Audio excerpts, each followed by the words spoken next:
All right, good afternoon, ladies and gentlemen. Welcome in as we have officially hit week 6 here of the high school football boys season. Charles Trail along with Scott Carter here on the Carter Farm Bureau and BC Pizza pregame show, getting you ready to go between the game. We got the Gladiators and the Boyne City Ramblers here tonight from beautiful Traverse City, Michigan, Thurlby Field.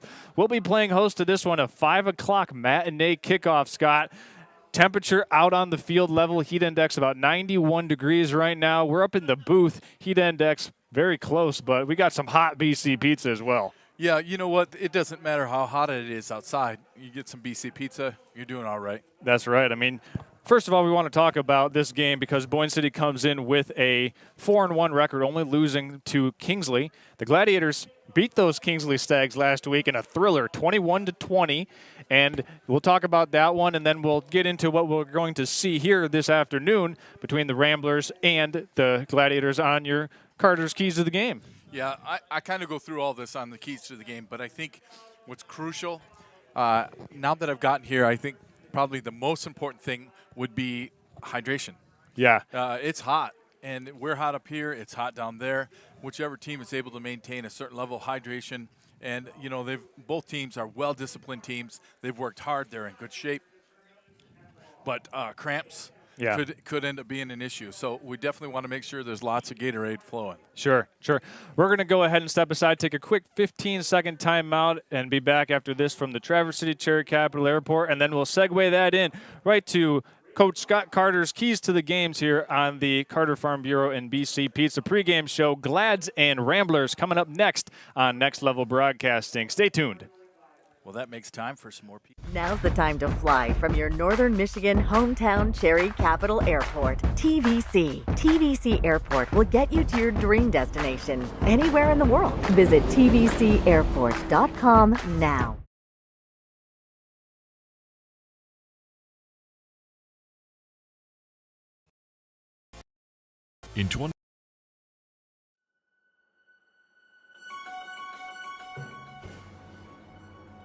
Good evening.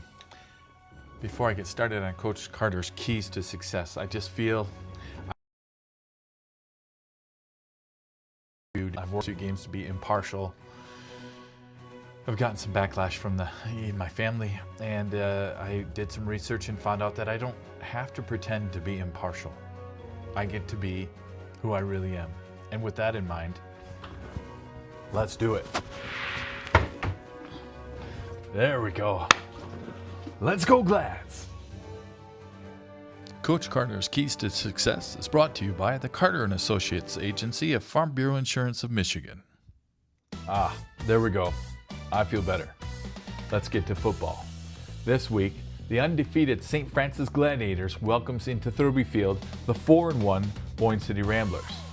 I think it's worthy to note that the Ramblers' only loss came to the team that, had we not had a miraculous goal line stand, would have been our only loss.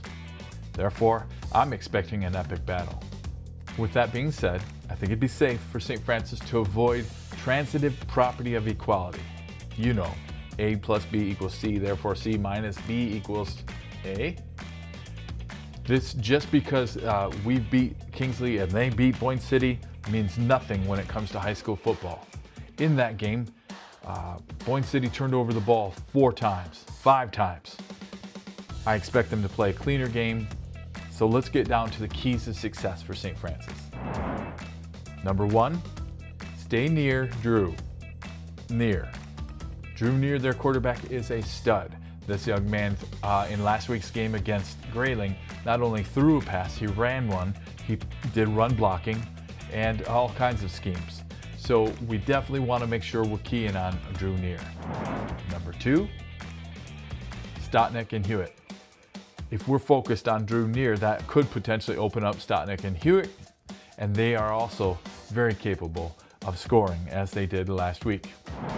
And finally, I do believe old school St. Francis football offense. Run the ball right down the middle. Establish that with our counter, 3 different backs, multiple back option is going to be the way to keep that passing attack off the field.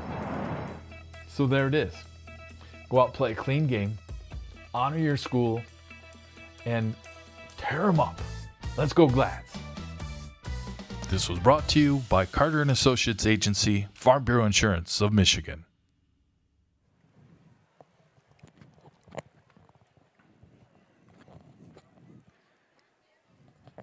All right, welcome back in, ladies and gentlemen. You're looking live at Thurlby Field here, just a couple minutes shy of 5 o'clock here on a Friday night. It's October football, and October football means that we're in the month that the playoffs will begin, Scott. And we'll talk about it right now because it's a pretty interesting little tidbit, is that according to Snooze to You, these two teams could meet up in the playoffs if they started today in the same region. There you go. Yeah, these are two good teams. I mean, 4-1 and 5-0, but the one that they lost to was the team I hate to say it. You saw on the video, I'm wearing my St. Francis Glad shirt right now, but we barely made it out of that one. I quote Jim Woolley all the time, and he used to say you have to be good and lucky. And I mean, it was a heck of a hit there on the end zone, on the end line. Tony Farrick had a nice little video and a great angle on that. However, the point I'm making is that was a close game. And so, it's entirely possible this is going to be a super close game, especially with Drew Neer. This kid he's something special. He's a gamer. He is a gamer. He can look downfield when he's moving around. He's not like stuck. He's not going to make for the most part, he's not going to make some rash decision and throw up stuff. So we're going to have to, hopefully we brought our A game, and I'm excited for that to be the case. Yeah, one of the things that you mentioned it in your keys to success here is Drew Neer. He's a senior quarterback. He's played a lot of football for Boyne City, and the Boyne City team that made it to a state semifinal playoff game in Division 6 last year. So this Boyne City roster is very experienced, and for the Gladiators, I think another opportunity for them to play in a close game. I think last week's second half, Scott, when the Gladiators went up 2 scores, their mind might have shifted out of the right place of mind, the right frame of mind. And once they went up by 15, it was like, hey, we got this thing. And Kingsley still had a lot left in the tank. Well, look at, if we look at the pros, we got the Lions going into the Bengals. The Lions, everyone, that's an easy game. Right. And I think that's exactly what the Gladiators have to stay away from, is any kind of thought that goes that direction. Because when they were up, like you said, you feel like, okay, we can let off a little bit. And I don't think here out that's going to be existent ever. I think that the Glads need to be foot on the accelerator, into the carburetor, full speed ahead the whole game, regardless. We do want to make mention that it is homecoming here this afternoon. Gladiators celebrating their 75th season of high school football, so they'll be honoring a lot of returning players, championship teams at halftime of this one. This will be one heck of an honoration ceremony. Yeah, my wife's whole family went to St. Francis. Hi, honey. Hope you're listening. She was class of 89, and then her brothers were 78 and 80. So, yeah, lots of love for the Gladiators. So with that, we're going to send it over to public address announcer Chris Middleton and get ready for today's game. We'll have our Star Spangled Banner, our invocation from Reverend Endress, and then our starting lineups here. Boyne City Ramblers versus the Traverse City St. Francis Gladiators coming up. You're watching Gladiator football here on Next Level Broadcasting. For all involved. Now, with the tradition of the Grand Traverse City Catholic School, we ask you to please rise as we honor both God and country with an invocation followed by our national anthem. Offering today's invocation is St. Francis Director of Sports Ministry, Deacon Kevin Endress. In the name of the Father, and of the Son, and of the Holy Spirit, amen. Father in heaven, thank you for the opportunity to compete with all our heart, mind, and soul in this athletic competition. May this event help us all to grow in virtue and to bring out the best in each other. Please bless and keep everyone safe from injury, harm, and disrespect. For our athletes, give each one of them charity, humility, and courage to play this game in a manner which is pleasing to you, giving their absolute best for your glory and honor. For our coaches, strengthen them to lead with respect and self-control by word and example, especially through their interactions with our athletes, the officials, and fellow coaches. For our fans, inspire us to celebrate the good and forget the wrong. May our words and reactions uplift and encourage.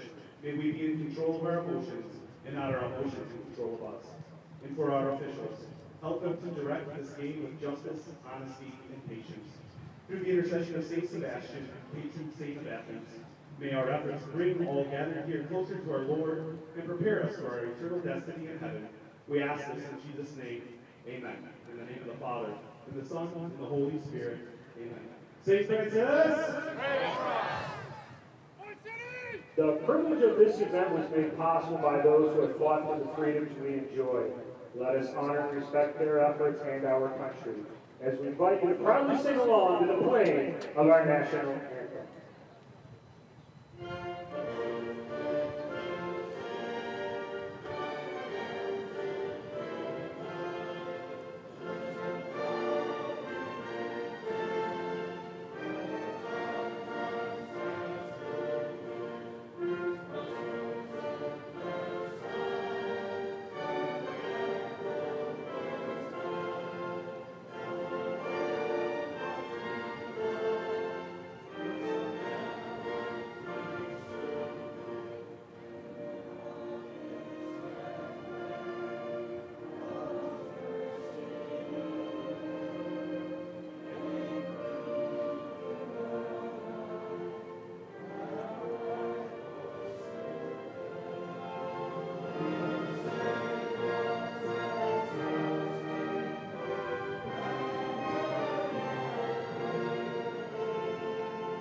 All right, here we are. Scott, are you ready for some football? Oh, man, I tell you what. I saw a thing from Kirk Cousins, and he said the most exciting football, the most fun he ever had in his whole career was high school football. And I was blessed to be on this field a couple years ago. And I tell you what, it's something to be here and be part of this broadcast on a Friday night. It feels like it's August, like season's just getting started. Fired up. This is going to be so exciting. Such a game. This one is crucial. It really will be. Both teams jockeying for a position in a potential Division VI regional playoff matchups. Boyne City right now with a 4-1 record, only blemish on the season, coming to the Kingsley Stags. Gladiators coming in undefeated, 5-0, with a monumental win last week against Kingsley. Scott, let me ask you this. Very emotional win last week for the Gladiators. How do they come out here and make sure that they don't have an emotional win hangover here this afternoon on homecoming? Well, I think if nothing else, what last week would have done for them it was a wake-up call. It would have given them the opportunity to go, hold on, we almost got beat here. And if anything else, I don't know if you've ever been in a car accident or anything like that, you look back and you go, wow, that could have been really bad. And if nothing else, hopefully that'll get them to really be, like I said, foot in the carburetor, full speed ahead this whole game. Ideally, that's what's going to be the case. Now, with coaches like this, that's exactly what I expect. I expect them to be ready to go. Yeah, and one of the things that the Gladiator defense did do last week is they made that huge two-point conversion stand from the 1.5-yard line. That was monumental in that victory over Kingsley. It's interesting. The exact same thing happened in the first quarter as well. Yep. Or third quarter, whichever it was. There was another one. So those little keys to the game really do make a difference. Yeah, and before we get started here, we're going to go ahead and send it out to a quick commercial break. When we come back, Gladiators and Ramblers here. You're watching Gladiator football on Next Level Broadcasting. We will be right back after a message from our sponsors. Stay tuned.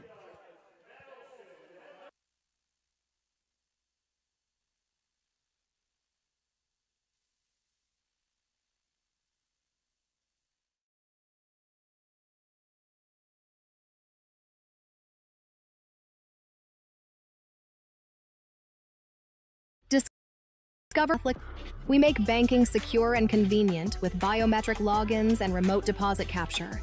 Whether you need loans, mortgages, or credit cards, we've got you covered. Manage your finances effortlessly with our online banking services. Grow your savings with our competitive rates and savings products. Experience the difference with Travers Catholic Federal Credit Union. Visit tcfedcu.org for more. Hi, it's Kevin Klein from TVC Airport. We're proud to help keep you connected to high school sports in Northern Michigan, so you can stay in the game all season long with TVC, your Northern Michigan connection.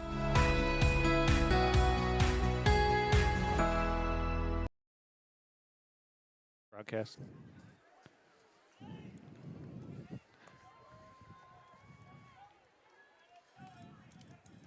All right, here we are ready for kickoff. Gladiators won the opening coin toss and elected to receive the second half kickoff. So it will be Sam Wildfong sending it away for the Gladiators. Back deep to return for the Boyne City Ramblers here on this opening kickoff. Staring straight into the sun is Tanner Kelly. If that's 84, that's a new number. Owen Hewitt's jersey got ripped. Yep, Owen Hewitt and Tanner Kelly as Wildfong sends this one away, and we're off. It'll be fielded at the 4-yard line by Kelly. He'll bring it out, and he's trying to get as much ground as possible, eventually brought down at the 30-yard line. A nice 25-yard return before he is eventually brought to the turf, ushered down by Lance Voss. Yeah, he did a great job kind of working his way through the defenders as they were coming down, just kind of prancing back and forth. Definite fantastic return considering where he grabbed the ball. So it looks like they're going to start just about on the 31. It'll be 1st and 10 for Boyne City. First time to get a look at Drew Neer. He was the key highlight player in your keys to the game. Scott, Gladiators come out with 5 men at the line of scrimmage. It'll be a handoff, and the Glad stacked that one up.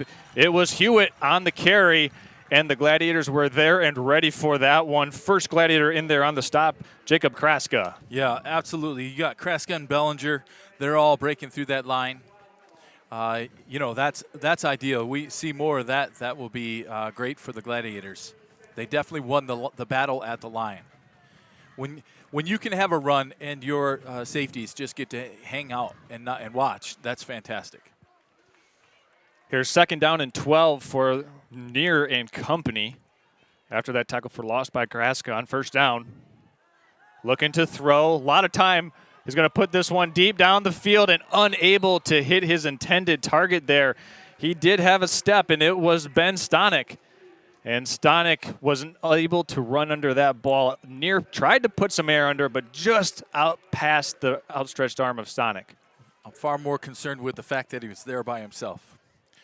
So hopefully that'll be the wake-up call right there. I mean, he shouldn't be out there all by himself, but, you know, defender got tripped up on that one and fell to the ground. So we came away with a near one there.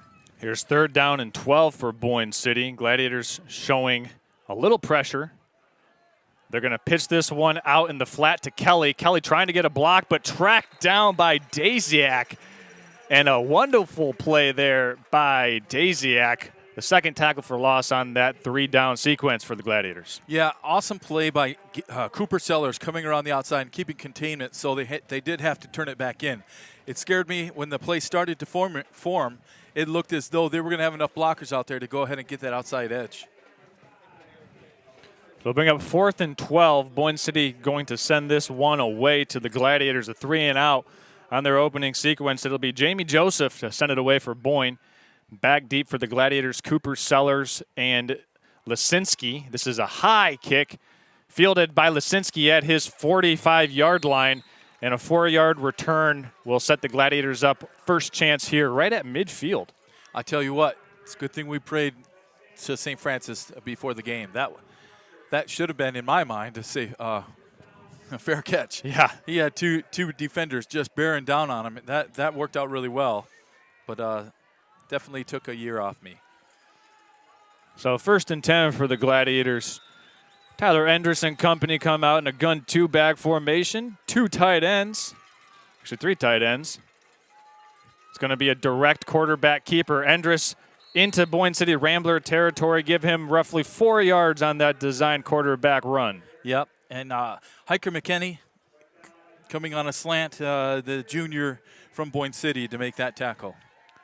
It'll make it 2nd and 6 for the Gladiators here as Endress moves back under center. Ball on the ground. It's still up, and it's recovered by the Ramblers. Picking it up there is Carter Van Horn. Actually, excuse me, that is Braden Joyce. And Joyce has the first big play of the game. Let's take another look at this one. Yeah, if you watch after he drops it, the running back coming through kicks the ball forward. Yep, so you're going to see it right here. Tyler Endress going under center. The ball's on the turf, kicked up, and Joyce is there to recover it. Right place at the right time. The Rambler defense gets the turnover and takeaway, and let's see if they can capitalize off that Gladiator miscue. So I'd say we were about even, yeah? 3 and 3. Near standing in the pistol. He's going to keep this one. Tucking and running, and is brought down after a 2.5-yard gain, eventually getting ushered down to the turf by Gage Walter. Yeah, Gage stuck with that. Fortunately got a hold of his shoelaces, if you will. Coming out for a moment, in comes Jake Reinick. Jake's a sophomore. Nice that he can come in on a hot day like this at 5'11", 230, come in and he's been doing this, but come in and rotate to keep our guys fresh.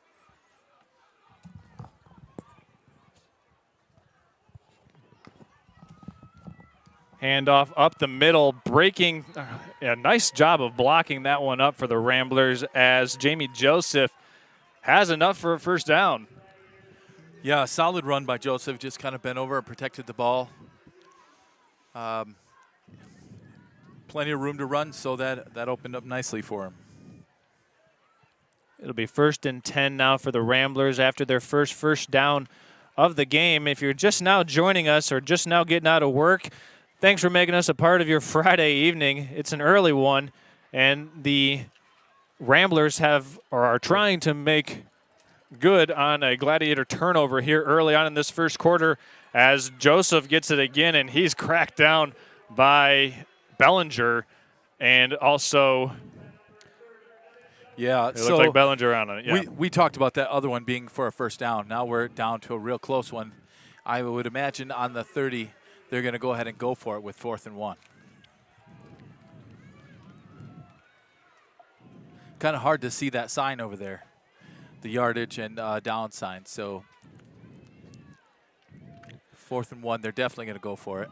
Gladiators jumped a couple times on a hard count last week versus the Kingsley Stags. Let's see if Boyne City saw that on tape and if they go with the hard count here, Scott. And we've got a timeout taken by the Boyne City sideline here as they want to discuss what they would like to do on 4th down. While we have an opportunity to do so, let's talk about Team Elmers.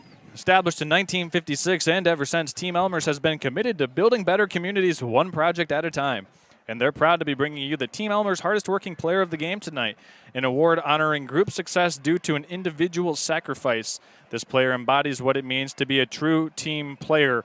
All brought to you in part by Team Elmers. If you didn't miss last week's post-game show, the hardest working player of the game last week was Evan Bellinger. Oh, all right. He was working hard, got a lot of nice blocks to lead the way on a couple of those touchdown runs, one for Cooper Sellers and one for Tyler Endress. So Evan Bellinger doing the dirty work. That's why he was the player of the game last week at Kingsley. And speaking of the post-game, maybe this would be a great time to let people know. Yeah. We will not have a post-game interview tonight live on the stream because there is an 8 p.m. game here at Thurlby Field. So as soon as the clock hits 0 here, we'll be packing up all of our stuff and getting out of town. Here's 4th and 1 for Boyne City. Neer going to keep it. He's got a lane, and Neer has enough for the first down. And that's a big conversion for Boyne City. Yeah, that's crucial to keep that momentum going. They sent the fullback through, and as a result, our linebackers bit at that, and that opened it wide open for Neer to come off the 6. Well, the tackle guard gap.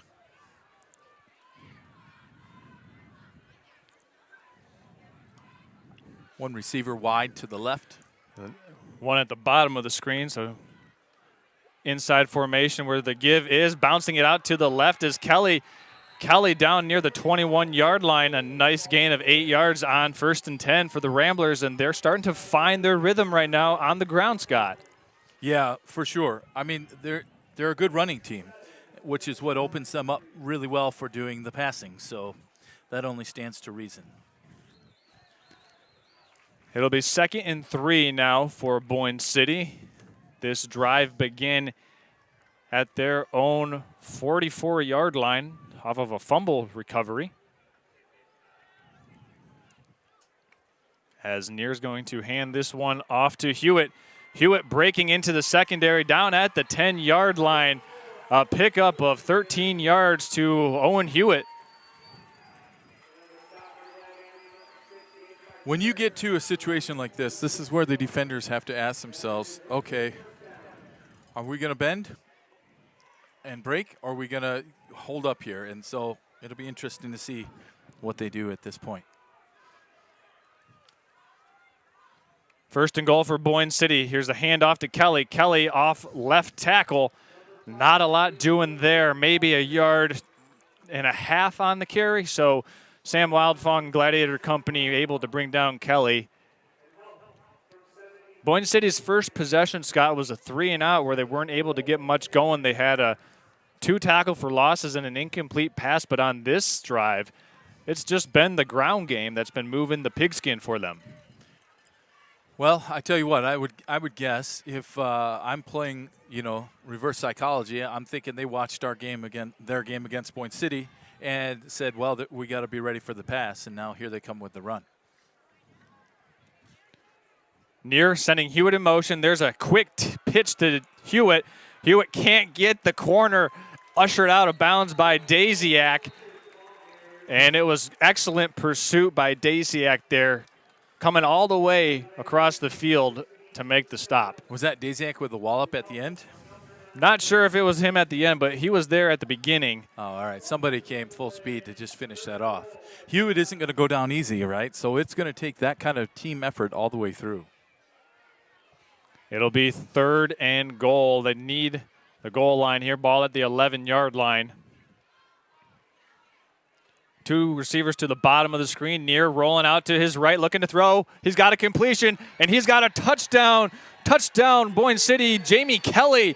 And the Ramblers strike first here on an 11-yard touchdown pass from Near to Kelly.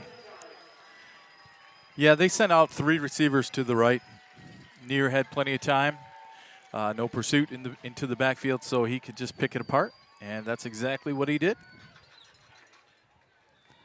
And here you go. Look at that. Boom. Kelly just allowing his quarterback Near to find him. And Boyne City strikes first on their second possession, but the kick is wide right. No good. So they leave a potential point after on the board, but a huge drive for Boyne City here early in the first quarter. Yeah, for sure. Now, if I'm Coach Sellers or any of the St. Francis coaches, I'm saying, look, turnover, and they capitalized on it. That doesn't have to affect the game. Let's get back out there now. We'll take our drive down, and we'll match it, and we'll hit our extra point. So that would put us up by 1. So definitely no time to panic. Just definitely want to get out there and do Gladiator football with no mistakes. Yeah, and that turnover, Boyne City cashes it in for 6 points.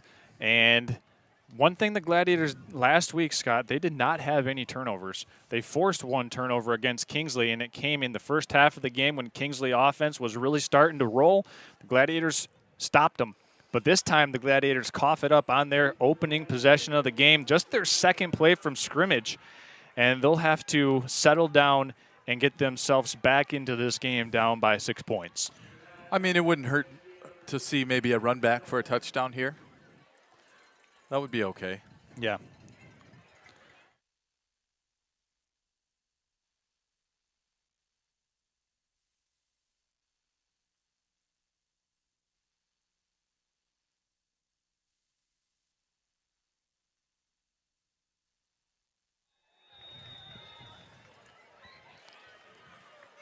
Yeah, so let's see what the Gladiators have here in store.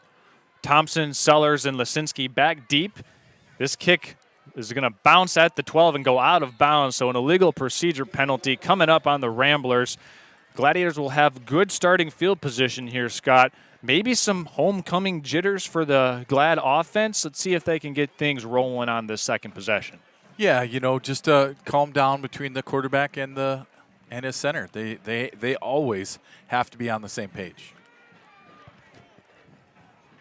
I mean, last week we talked about the dew point and the ball getting slippery. Okay, what's going on? We're going to re-kick this? It looks like the Gladiators are going to enact a re-kick on the penalty. Instead of taking the yardage, they're going to have Boyne City tee it up again. And we'll do it all over again. How about that? You know, why not?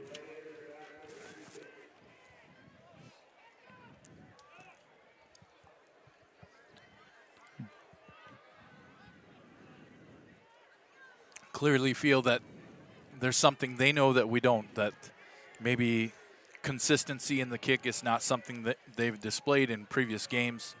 So put him back up there, make him kick it again, see how that goes. It'll be sophomore Tanner Kelly, one of 6 sophomores on this Boyne City varsity football roster. So the youth on display for the Boyne City Ramblers, as this one's going to be fielded at the 30-yard line by Sellers. Sellers gets and ran into his own man, it appeared, at least from my vantage point. And that's where the Gladiators will take over at their own 39-yard line. Sellers ran into Oliver Jaworski there. Yeah, there was a defender on, from the kickoff team on Jaworski, pushing him back. And when Sellers went to make that cut, they were in the same place at the same time. That just doesn't work out. Gladiator offense back out on the field for their 3rd snap from scrimmage when they get underway here on this 1st and 10. Ball on their own 39-yard line. There's a quick handoff up the middle to Bellinger. He keeps his feet churning for a nice 5.5-yard gain on 1st down. Yeah, that's the thing I was talking about in my pregame, is maybe establishing the run. You run that counter. That's a perfect example of it. Is it the first guy, the second guy, the third guy? So you have to defend all your backs when you run that T formation. And then the quarterback on top of that. Under center again. Here's the counter to Lisinski. Lisinski sticking it up. He's still on his feet into Rambler territory. Braxton Lisinski breaking multiple tackles. Still on his feet. Inside the 10. 5. Count it down. Touchdown. Braxton Lisinski put it on the board from 55 yards for the Gladiators. I tell you what, we were talking earlier about having to wrap up the ball runner, and that's a perfect example here. He got some hits. He came through and took some definite contact, but nobody wrapped him up. Watch this one right here, Scott. I think this is really cool. He's just going to stay on his feet. Boom. Contact balance on full display for Braxton Lisinski, and he took that one to the crib. 55 yards for the house call. Gladiators right now still only with 4 plays from scrimmage, but now they have the opportunity to go up on the Wild Fong point after attempt. Wins in his favor. Sellers the snapper. And we've got movement here on the Ramblers defensive line, so we'll see if the offense comes back out on the field for the Gladiators. Looks like Tyler Endress will be coming back on, also trotting back onto the field for the Gladiators is John David Carlson, the center, so the offense coming back out. Well, I suppose it's a chance to get ahead by an extra one, and if you don't, well, it's a tie game, and then you just go on from there. Gladiators will send 2 receivers to the bottom and Wild Fong to the top of the screen. Enders hands off to Lisinski. Ball's on the turf and no good. The Rambler defense holds firm. Another ball handling mishap for the Gladiators in the backfield, and it will stay knotted at 6 apiece after the failed 2-point try. Yeah, unfortunately, had he had the run play option, he could have kept the ball and run that in. It was wide open for him. However, the fumble with the ball, having a little bit of difficulty getting it back and forth, brought him some issues. So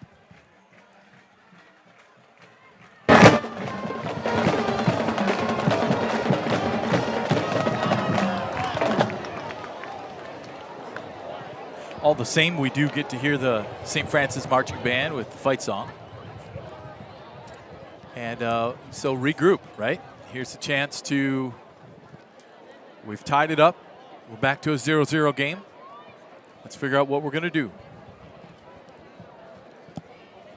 So 2 plays and a 61-yard touchdown scoring drive. It was a 55-yard Braxton Lisitsky scoring run.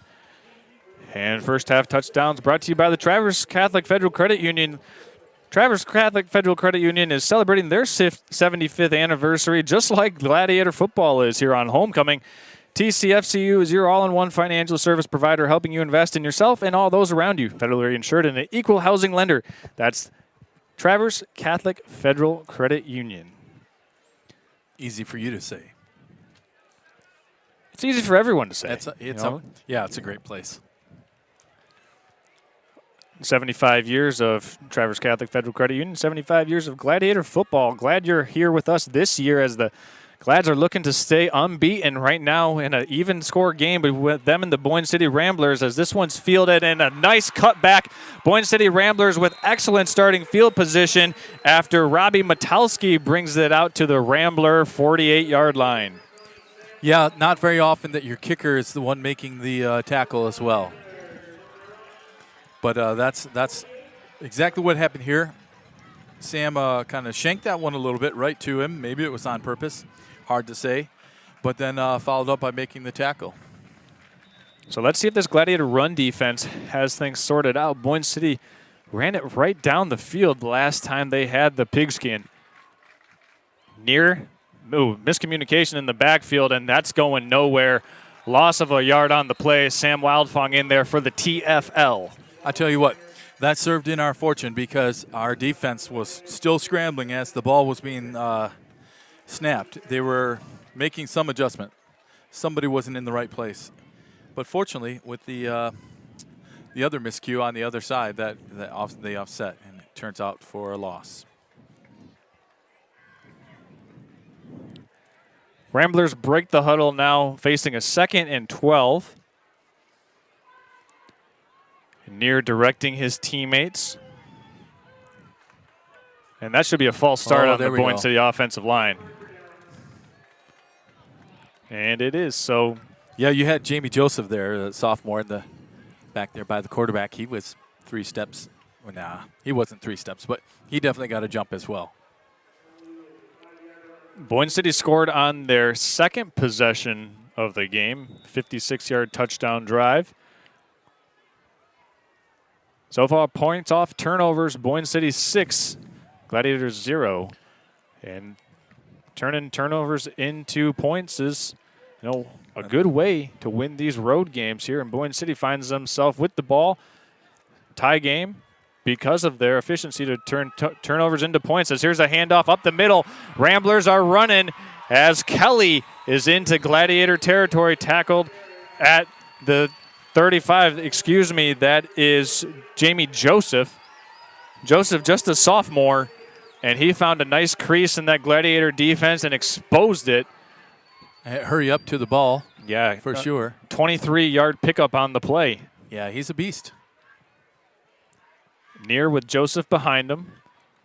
Near looking to throw. He's got a lot of space out there on the slant, and it's off the hands and ricocheted through 2 sets of hands. It went through Ben Stonik's hands and then also went through Gabe Pfeifferik's hands, and Stonik is down. The way that went through Stonik's hands, I'm going to guess that bent a finger back. That is painful when you get jammed fingers, that sort of thing. If we see him get up and run off, that's probably why. There was no contact on the play other than the ball, and the ball came whipping in there for sure. So with that being the case, we're going to go ahead and step aside and be back after this.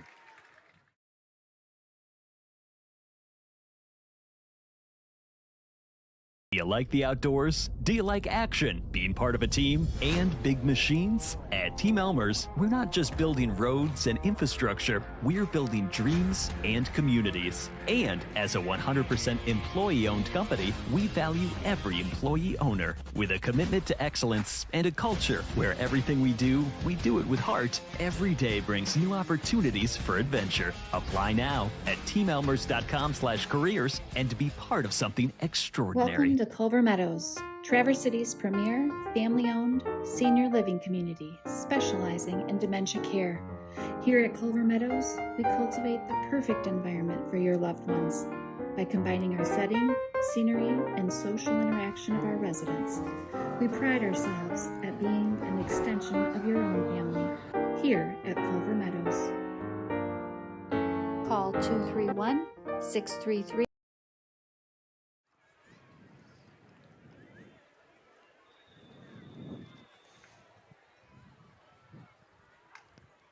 And here we are, welcome back. It's a handoff up the middle to Joseph. And Jamie Joseph has it down to about the 31-yard line. This will bring up 3rd and long for the Ramblers, about 7 yards. Yeah, working the right side of their line, our left side of our defense. He's just kind of picking his way through there.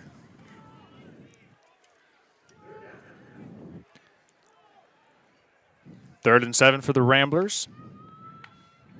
Trying to draw the Glads off sides. Glads don't bite.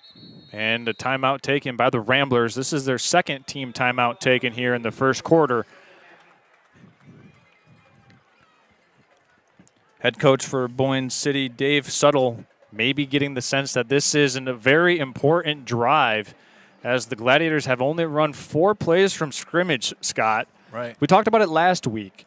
Kingsley dominated time of possession. The Gladiators had a couple quick scoring plays. Same thing happening so far in this first quarter. Gladiators scoring quickly, but the defense has been on the field for lengthy stretches of time. Obviously, it can impact your performance, especially in the heat. Oh, for sure. When you're calling on your defense to be full speed for that long, ideally your defense is out there for 3 plays, 6 plays maybe, 7. But these long drives will wear you out for sure. And then you know with 138, having possession at 3rd and 6, it would be ideal for them to be able to convert on this. And even more ideal for us to stop it.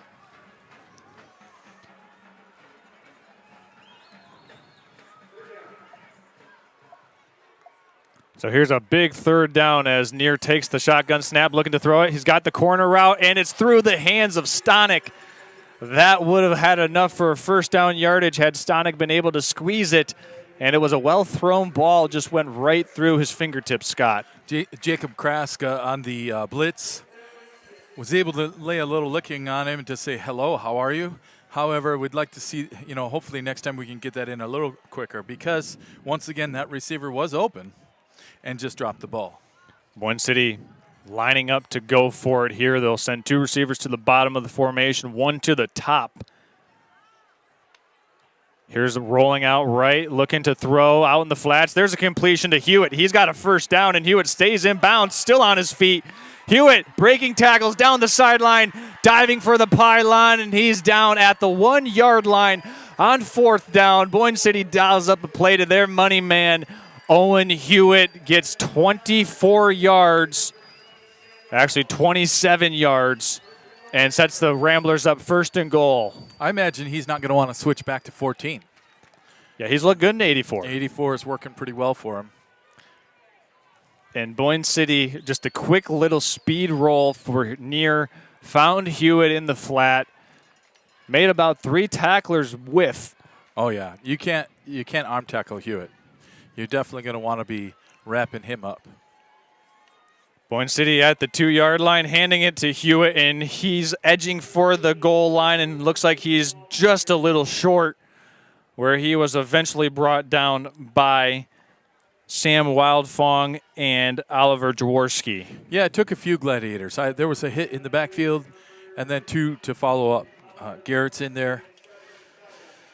Yeah, we definitely. Oh, here he comes back. Yeah, Garrett Russell to try and get some some size, as we used to say, our beef line, our goal line stance here.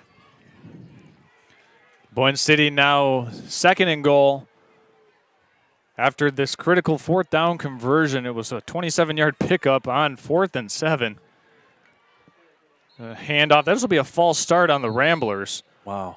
But they call a timeout before the penalty would have been called. So Boyne City with 3 timeouts taken here with some pre-snap ramifications because they couldn't get their formation right. Right. So that's their last one. That could be big for the 2nd quarter. Yeah. I mean, we're not into the second quarter, and they've used now all 3 of their timeouts.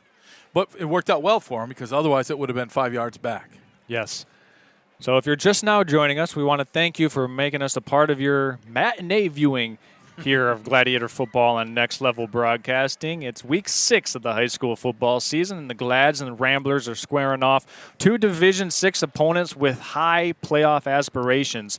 And we've seen some good football here so far. Oh, definitely. We're also seeing the little mistakes where the pressure from both teams is causing the opposing team to make little errors that they might not normally make. So definitely the pressure's on. This is important. We're into that part of the season where everybody is a crucial opponent and you need to win out from here. So, I think if we could be a fly in that huddle right there, we're going to hear, calm down, guys. Just do your job, stop them, and we'll be good. The ball is inside the 1-yard line for the Ramblers here on 2nd down and goal. Yeah, we got Joseph back there. He's a big kid. Yep. Joseph in the pistol behind Neer. Neer's going to keep it, put his shoulder down, and he's in for the touchdown. Drew Neer puts the Ramblers back up by 6, and Boyne City strikes again. Yeah. Yep, for sure.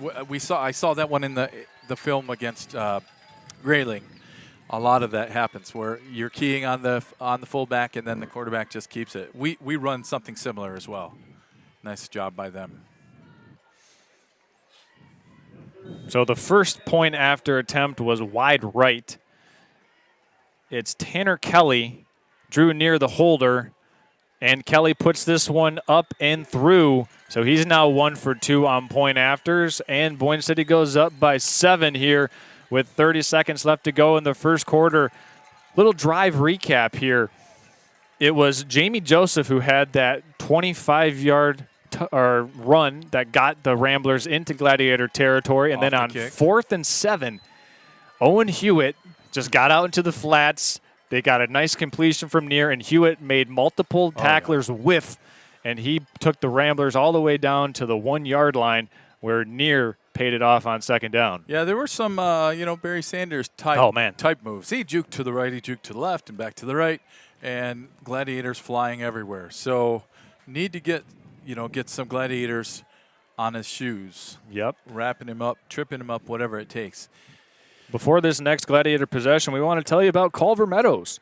Located off of West Silver Lake Road in Traverse City is Culver Meadows, Grand Traverse premier senior living center specializing in Alzheimer's, dementia, and hospice care. Their friendly and experienced staff can truly be an extension of your family and will offer you peace of mind that your loved ones are treated with friendliness, kindness, compassion, and loving care. For more information, you can see for yourself online at culvermeadows.com or call 231-633-9430. That's Culver Meadows. All right, so Gladiators down by a score once again. They've been down for the most part of this first half. Boyne City 2 for 3 in terms of scoring on their possessions here in this first quarter, and it looks like we could be in for a shootout here, Scott, as this pooch kick will be fielded at the 20-yard line by Cooper Sellers. Sellers stays on his feet and is pushed out of bounds at the 36-yard line. 16-yard return for Sellers, so we'll see Endress and company coming back out here. Scott, what do you anticipate to see the Gladiator offense? Maybe we'll see more than 2 plays. Yeah, I'd be okay with that, to give the defense a chance. Right. To kind of calm down a little bit. Granted, a lot of these players are playing both ways, but I think that it would be a great idea for them to open up that pass a little bit, but we'll see which way they go. They might want to just do the exact same thing right back to them. 1st and 10, Endress under center. 3 backs behind him. Handoff to Cooper Sellers, off right tackle. Sellers gets tripped up. Go Coop. And Cooper's got about a 9-yard pickup. Big play saving tackle made by Boyne City by Braden Joyce. Otherwise, Sellers might have took that one another 20, 25 yards. Yeah, Coop's got some speed.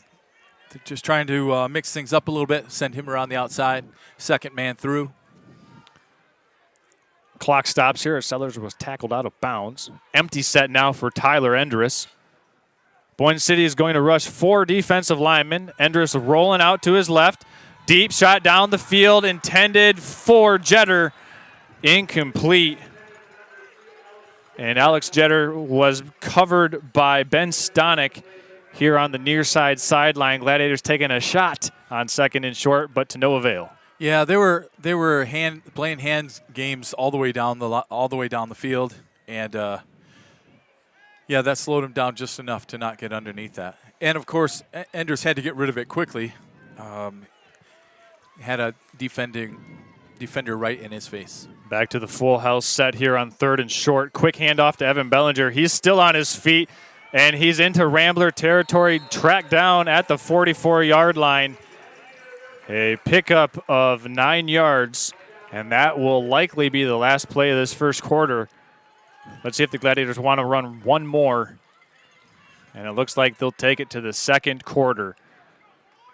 So after 12 minutes of play, Boyne City on top 13-6 over one of the top 5 ranked teams in Division 6 in the Traverse City St. Francis Gladiators. We still got a lot of football left to play. We're going to send it to commercial break. You're watching Gladiator football here on Next Level Broadcasting. Stay tuned. We'll be back after this.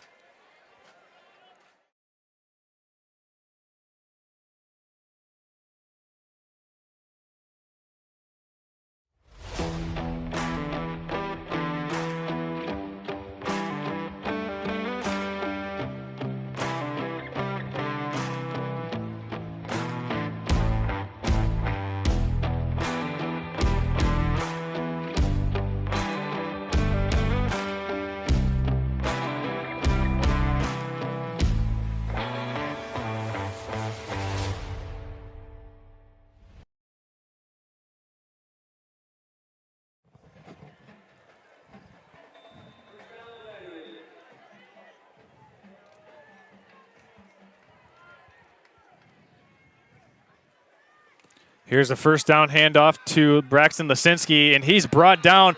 Owen Hewitt with a big tackle for loss. Loss of 4 on the play. Yeah, Owen had not very many people push Bellinger around. Yeah, here's a replay for you. Yeah, he came back. You watch, he comes back on Bellinger and just pushes him back in the way. Yeah, beautiful play there by Hewitt to get off of his block. Here's 2nd and 14. Handoff to Lisinski. Lisinski gets that tackle for loss yardage back. Dragged down and out of bounds by the Boyne City Ramblers by Brune Hauger. And Braden Joyce also in on the stop. So it's 3rd and 10 for the Gladiators here on their first possession of the second quarter.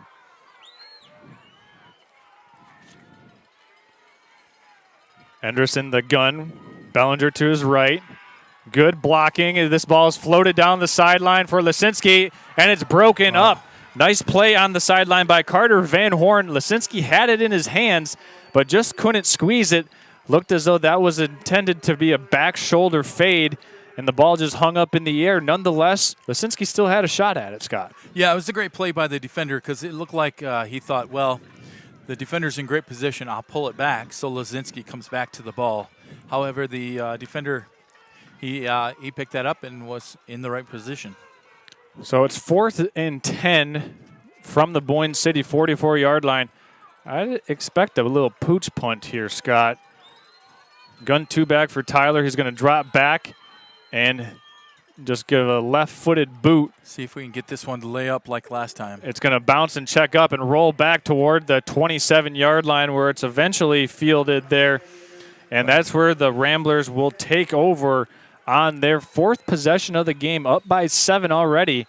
And a good Boyne City defensive stand. It all started with that first down tackle for loss by Owen Hewitt, Scott. Right. Yeah. So it's a matter of breaking the momentum and seeing what you can do to turn things over. This would be a great series for the Gladiators to get a turnover of some sort. Adrian R. chiming in says, let's go Glads. Get it, Garrett Russell, number 77.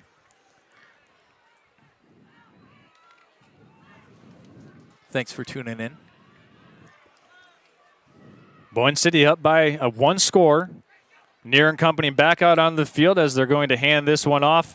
And getting about 2 yards on the carry is Bron Hauger. Taken down by about 7 or 8 Gladiators. Shout out to Mary May Music, AC. Says, let's go Glads. Thank you for listening. And Dennis Lautner, somehow my family member.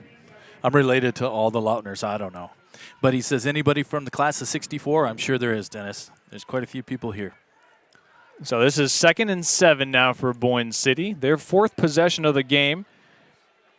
Their opening possession went 3 and out. And ever since then, Scott, they've really found a rhythm.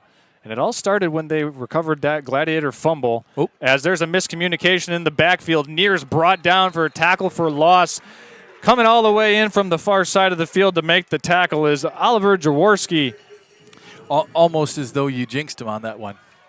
Yeah, definitely a nice job by St. Francis being in there to capitalize because, you know, it was still near with the ball, and that young man can run. So the fact that it was broken was one thing, but the fact that they were able to get him down, nice play by Jaworski and crew. Yeah, Near, not necessarily blazing fast, but excellent contact balance. And here's 3rd and long for Boyne City. They're going to hand this one off, working off the left tackle. There's a big-time collision. Ball comes out late, and it's recovered by the Gladiators. Let's go ahead and run this one back. As it stands, it's Reef Wickern on the recovery. Let's take another look, Scott. I tell you what, I'm glad that they don't have replay because I might have said that I might have been willing to concede that he was on the ground, but it was Joseph on the carry. But maybe not. Big hit came in there. Oh, that's close. That's very close. Well, it doesn't matter at this point. Excellent job by our camera people here tonight. Well, Steve Weldon and Jessica Alcorn getting you those shots of the game as we're kind of approaching sunset, about 5:45 p.m. here Eastern Standard Time, as the Gladiators now get the turnover back as we're even 1-1 with turnovers, 2 fumbles for each team. And a timeout taken by the Gladiators here. While they take the timeout, we'll keep it right here and tell you about Redmond Automotive. Yeah, the Gladiator offense, they're trying to get it kick-started, but let me tell you, if you're a Gladiator fan or family, we know that sometimes your teen driver, they might get that occasional fender bender or put a transmission out when trying to take that manual Corvette convertible for a drive on homecoming. Yeah. And when those occasions occur, trust the pros at Redmond Automotive to get your vehicle back on the road as soon as possible. A full-service and family-owned and operated business for over 35 years. That's Redmond Automotive. Scott, you deal with insurance and claims. You ever hear of a story of somebody driving, Grandpa's Corvette on homecoming, and then all of a sudden they get in a little traffic accident? Oh, absolutely. Happens all the time. Now, you're driving a Corvette, come on over. We'll get you hooked up with some Haggerty insurance. Okay. Right? We can do that through my office. But, you're driving the Mercedes.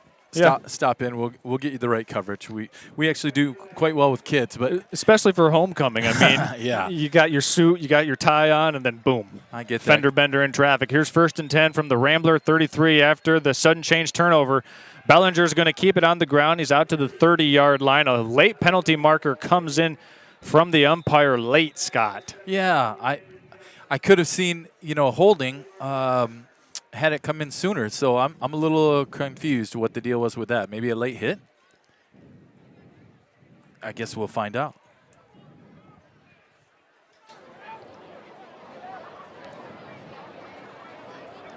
Going to be a chop block.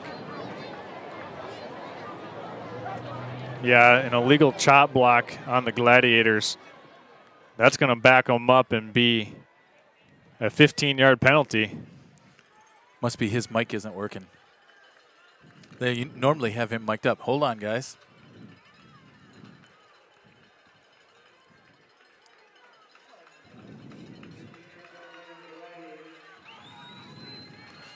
Yeah, that one was blown up right from the beginning, and he had nowhere to go, and yet still made it positive. The chop block's quite unfortunate. Here's 1st and a mile. Lisinski off left tackle, still on his feet, getting that or some of that penalty yardage back into Rambler territory, brought down at the 41-yard line. 7, maybe 8 yards on that 1st down handoff. It will be 2nd and A lot. Yeah, let's call it 2nd and 18. 18, yeah. Huge kudos, shout out to Bo Classens on that one. He had totally taken his defender who wanted the edge, so he gave it to him and turned him around, and Lozinski went off his right side instead of his left. It was beautiful. Good job. Stayed with his block, too.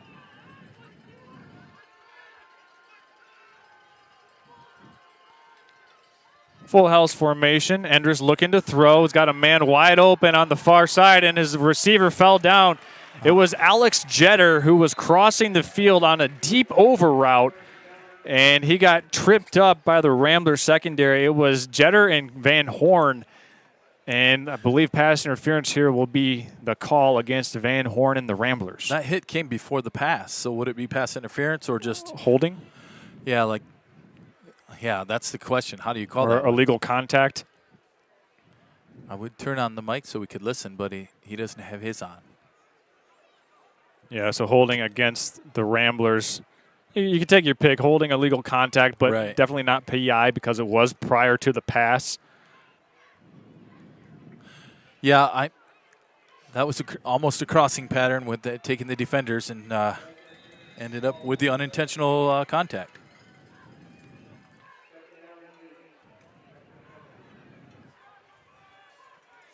So still no first down awarded on that holding play, but it is now 2nd and 8. Much more manageable after we get a sequence of penalties for each team. Counter for the Gladiators. Daziak still on his feet, breaking a tackle initially at the line of scrimmage, and a penalty marker flies late from the far side line judge, and I think this is going to be called against the Boyne City coaching staff. Oh, my. Nice tackle. I'll just throw it out there in case his parents are listening to Ben Stanek on that one. When you get number 6 out there running, Fife Eric, he's quick.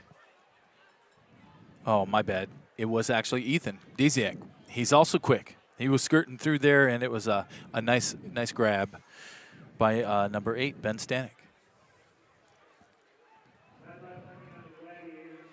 On the Gladiators, actually. It's a penalty on Boyne City, and it will make it 1st and 10 for the Gladiators. They can get a first down at the 11-yard line.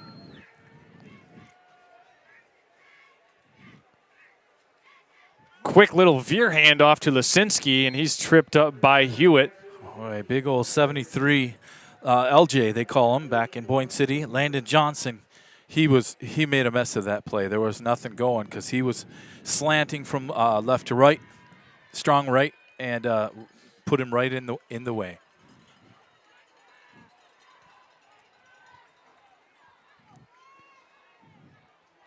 Endress in the shotgun formation. He's going to keep it. Design blocker ahead was Bo Classens. Endress has about maybe 3 yards on that carry. It'll be 3rd and 2. Didn't I just say Landon Johnson? He was in there, that one. He was that first hit when Endress came through the line.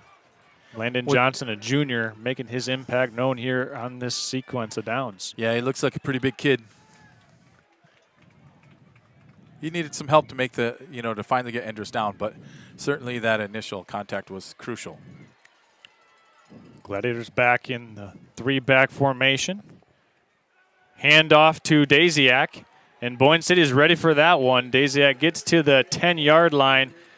It will stay here on 4th down, it appears, as we may get a measurement from the initial spot. It looks like it's good enough for a first down, and it will be. There's the signal. Ben Stanek on that stop as well.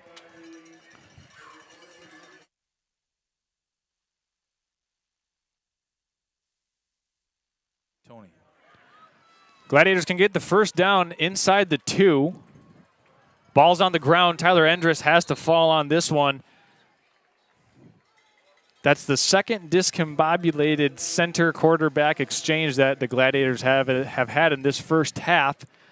Let's see if they can get that sorted out. It's hot out there. Maybe he's got sweaty hands. Get him a towel. Gigi Snyder, thanks for tuning in. She says, go Glads. Go number 3. And Adam, of course, my former neighbor. Go Glads. Love the band. Yeah, we love the band. They're fantastic. Under the direction of Mr. Charles Taylor. He is fantastic. 2nd down and 10. Hand off to Lisinski, following his blockers, putting his shoulder down to about the, let's say, the 4-yard line. I've got a squint here from our vantage point in the press box, but a nice pickup on 2nd down. Braxton Lisinski gets his way inside the 4 for the Gladiators. They still can get a 1st down, but a big 3rd down approaching. Nice job, Garrett Russell, pulling and getting that block on that last one.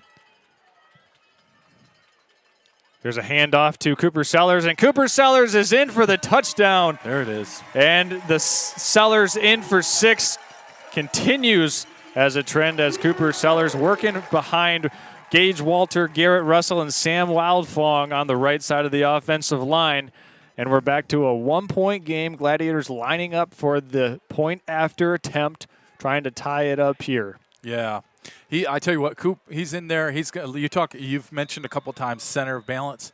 He's like a pinball in there, bouncing off the people trying to hit him. Great work. Cooper Sellers also the long snapper here. It'll be Ethan Daziak to hold it. High snap, cleanly fielded. Wildfong puts it up and puts it in. So we're knotted up at 13 points again after the Gladiators cap off their 2nd touchdown drive. Teams knotted up on the scoreboard, even with 1 turnover apiece and even with 6 points off of turnovers for each team. Yeah, we knew coming in that this was going to be a battle. So, this is exactly what it is. It's going to be long fought, and every little play is crucial here. When you have a game that's this close, you have to make sure that, every little – you want to eliminate every mistake you can for sure. And, Scott, we want to give a special shout-out to our audio provider here this afternoon. Yeah, big thanks. Shout-out to Tony at Northern Beat Entertainment. I work with him once in a while and helping with their weddings and doing some DJing with my daughter, Anna Maria. And he's kind enough to lend us, if you're hearing, like, for instance, the band at the beginning or the national anthem, those mics are coming from Northern Beat Entertainment. So look them up online if you're ever looking for a good entertainment and a good time. So 5:49 remaining in this first half, and it's been a nice, highly competitive game so far. Both teams able to get their feet underneath them offensively. Which team will be able to make a critical defensive play, as each team has forced a turnover, but we haven't really seen either defense stand up as of yet. Sam Wildfong will kick it away for the Gladiators. Back deep for the Ramblers. There we go. Will That's be a better Kelly, kick. And it will be Kelly fielding it at his 6-yard line. Here comes Tanner Kelly into a thicket of blue. Oh, yes. And Kelly brought down at the 19 after a 13-yard return. First Gladiator in there was Gabe Pfeifferich. Yeah, Gabe coming in there, 5'8", 150. And he came in and pretended he was like, no, I said that wrong. Gabe, 5'8", 150. He came in like a 200-pound linebacker. Nice job on that, Gabe.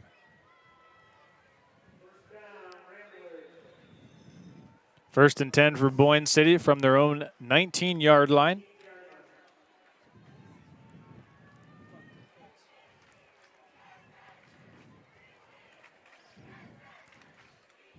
Near handing this one off.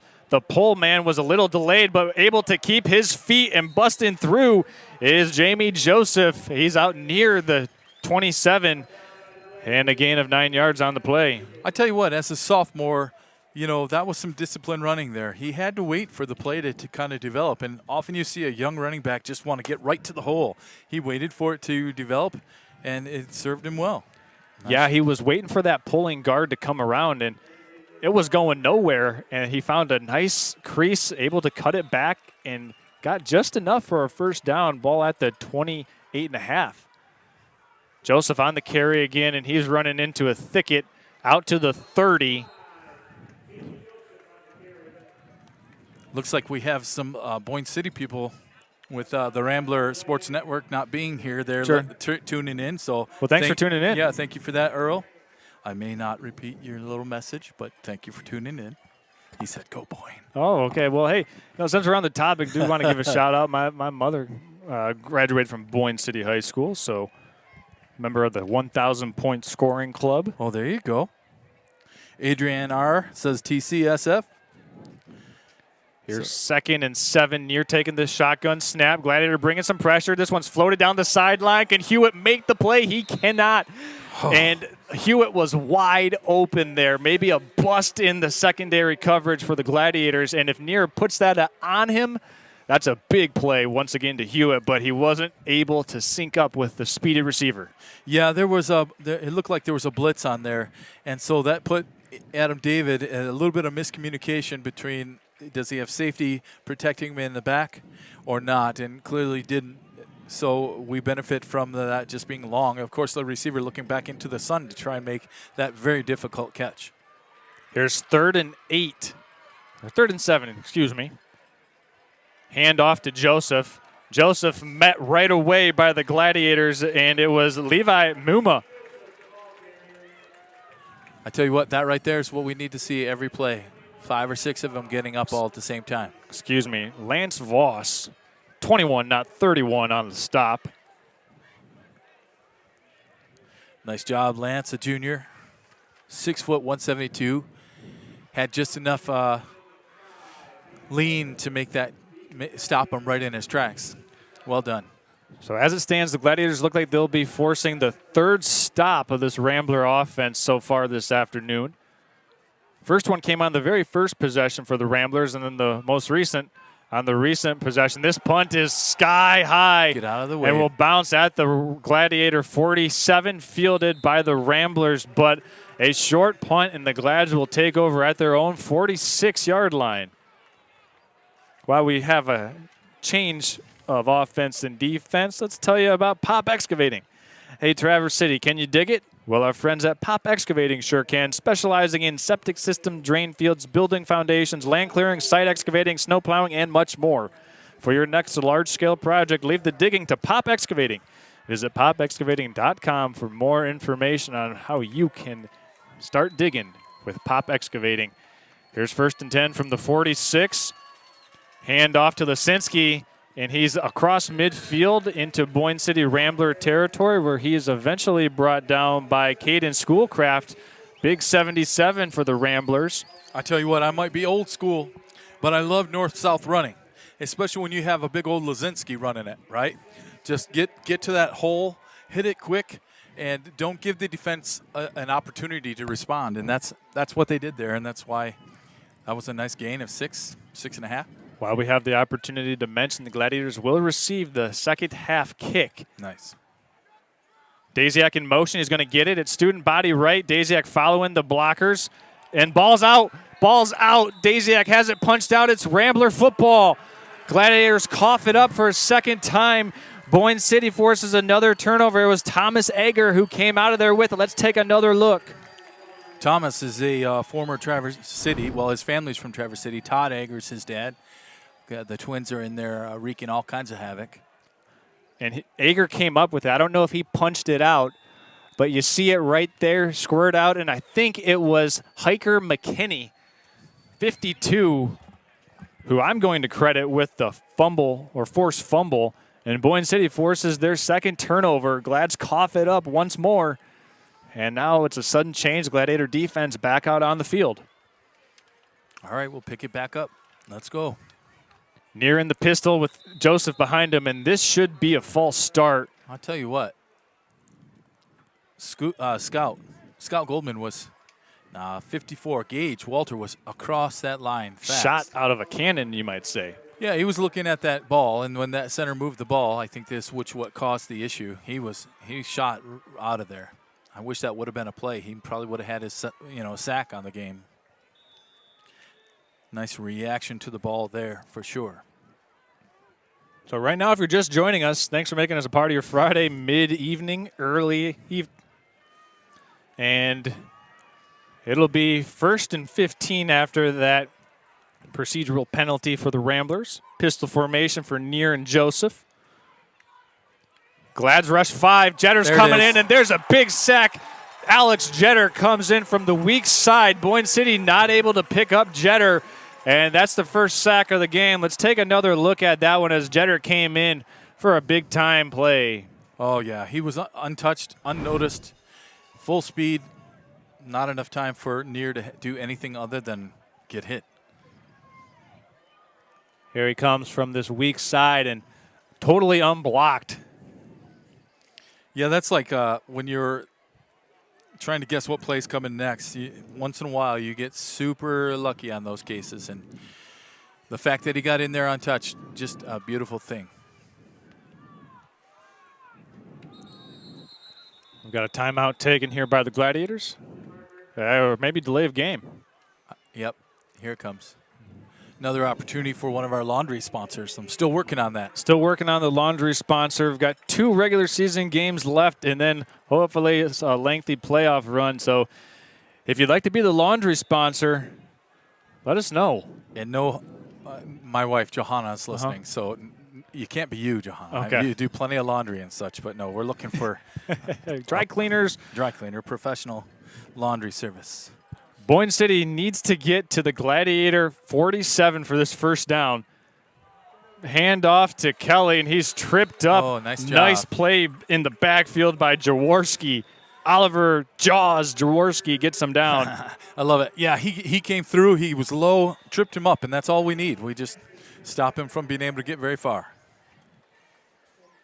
So the Gladiator defense, when they needed to come up with some big plays, making some big plays. Alex Jetter with the sack on Drew Neer, and then Jaworski with a tackle for no gain.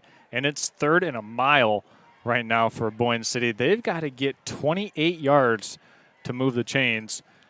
Just if you're the Glads, you got to make sure that you don't have any penalties, no personal foul penalties, or get burnt and get out of your lane or gap assignment to let Boyne City get loose and spring for a big play.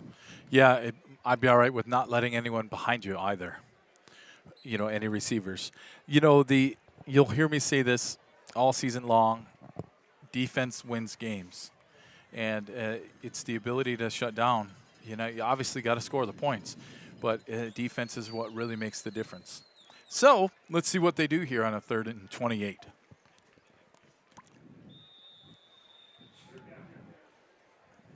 It'll be Neer and Joseph in the pistol. Condensed splits for Boyne City. Pass deep down the sideline or through the middle. Intended for Jack Van Zee. It looked like Van Zee was double covered by the Gladiators. He was. Safety help from Lazinski came over from the center.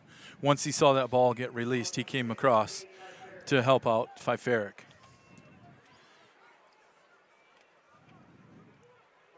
So that, therefore, he'll be in the back to receive this punt. If we figure out how many players we need on the field, there we go. It'll be Jamie Joseph to punt it away for Boyne City. Braxton Lasinski stands at his own 38-yard line.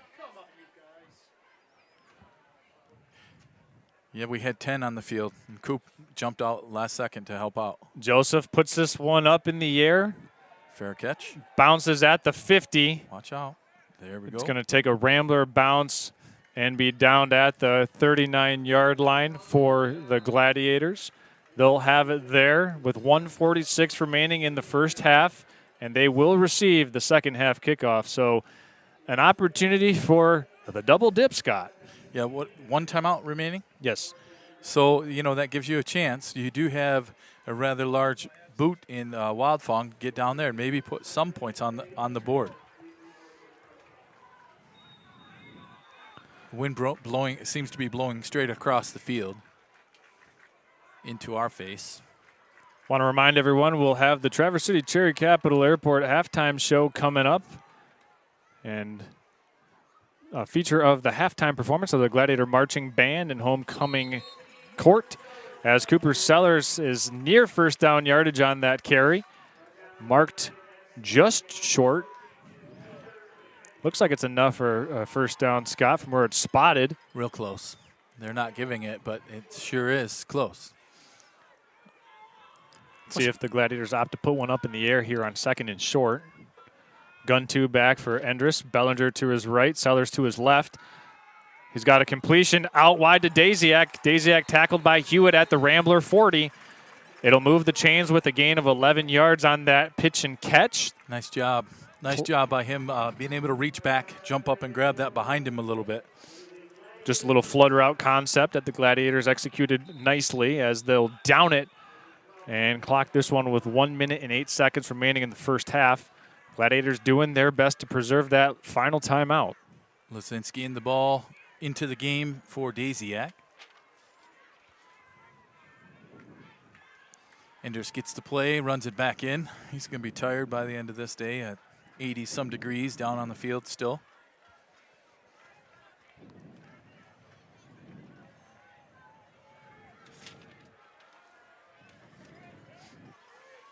Second and 10 from the 40.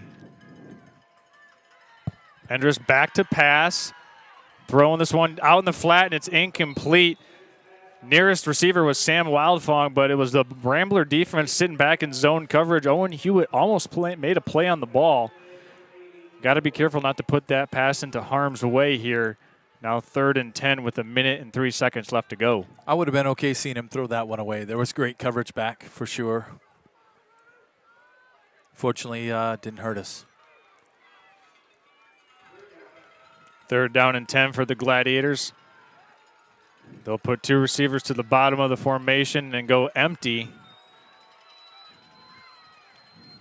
Sellers in motion. Wildfong runs a little bit too far into the field. Looks like they were setting up a hook and ladder as Tyler Thompson was coming out of the backfield, and the Gladiator offense just can't get the passing game going right now, Scott. If we had the ability to zoom in and do, a real good look at it, I think we could watch Enders' feet. They don't seem very comfortable in the backfield. He's kind of fast feet, kind of moving back there. So it'd be nice to see him calm down, be able to make a good contact. Now we got 4th down. And maybe final timeout taken? Yeah.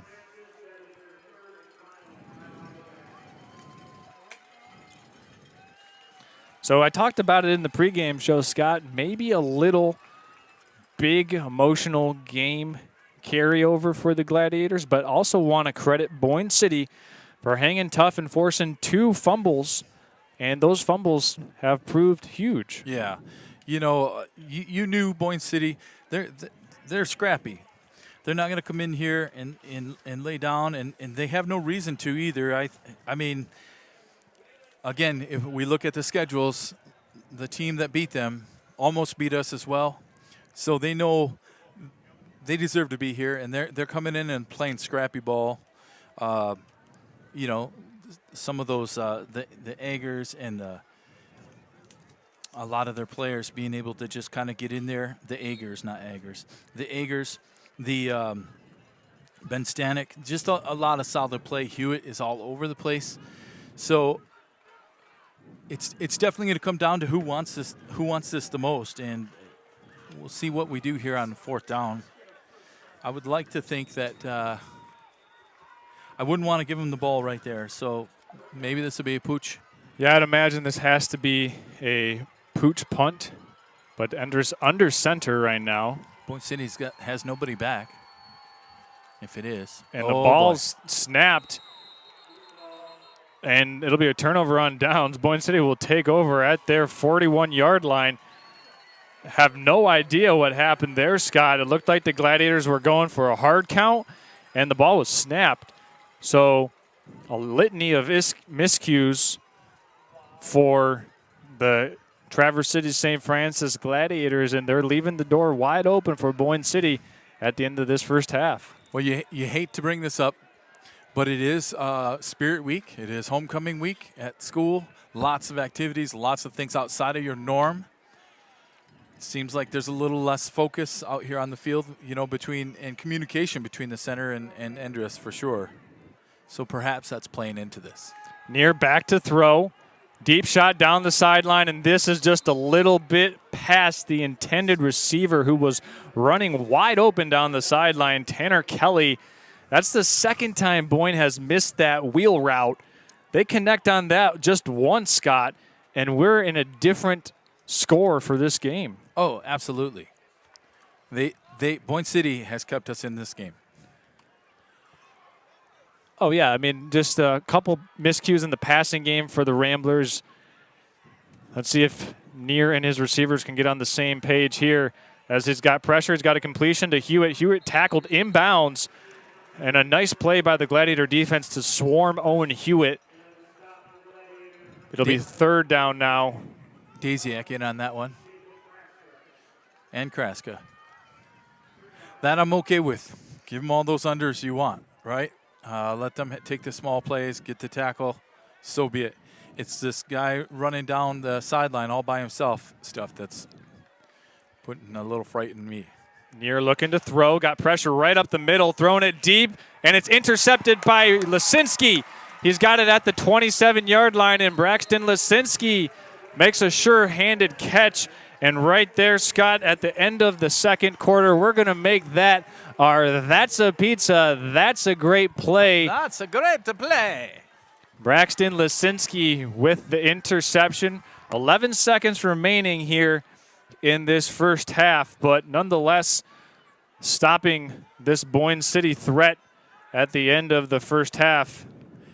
If I'm Braxton, I'm going into the locker room and I'm thanking that defensive lineman who was in his face, because that was a pressure interception. I think it was Bellinger who caused the pressure there, as Endress will take this knee and will go into halftime, knotted up at 13. So after 24 minutes of play, we haven't determined anything other than that these two teams are leaving it all out on the line here tonight on homecoming. We're going to go ahead and step aside. When we come back, we'll have the Traverse City Cherry Capital Airport halftime show featuring myself and Scott, and also the Gladiator Marching Band, some of the homecoming festivities here at Thurlby Field. And then after that, the main event resumes, second half between the Ramblers and the Gladiators. Don't go anywhere, folks. You're watching Gladiator football here on Next Level Broadcast.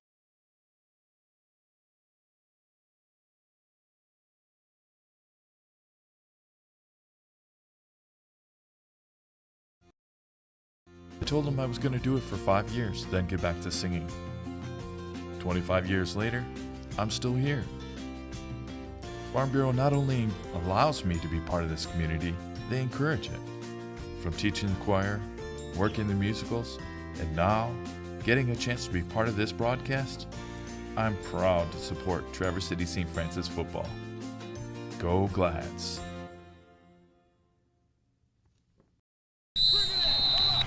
All right, guys, here's what we get.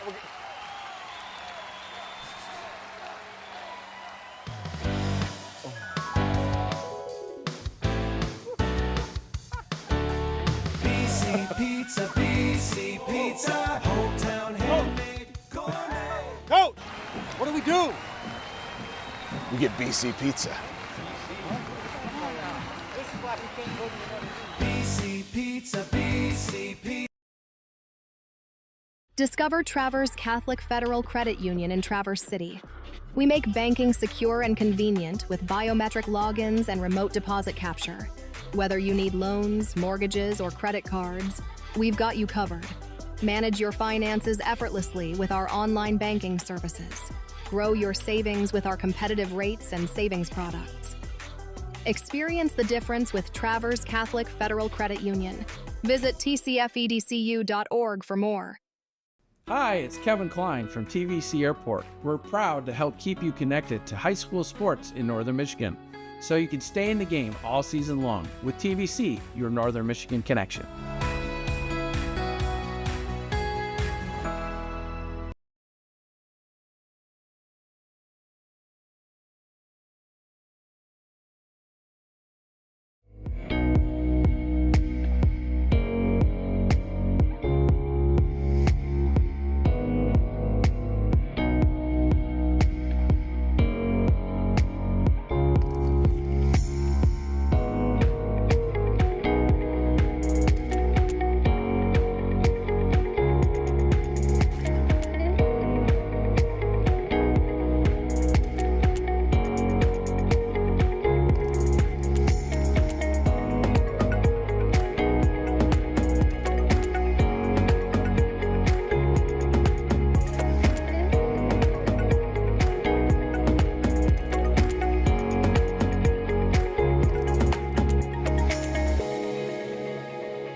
Today's game is brought to you by Redmond Automotive, Pop Excavating, Traverse City Cherry Capital Airport, Culver Meadows, Farm Bureau Insurance, Carter & Associates, BC Pizza, Alpers Excavating, Grand Traverse Hauling and Junk Removal, Edward Jones, Justin Liptak, 3 West, and Team Elmers. We hope you're enjoying today's game.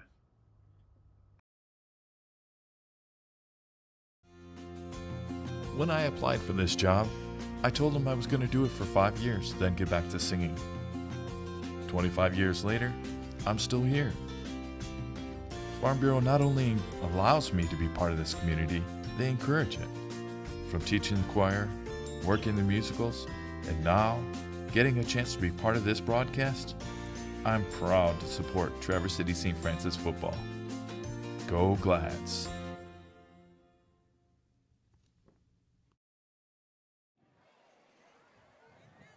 Okay, now we're coming back.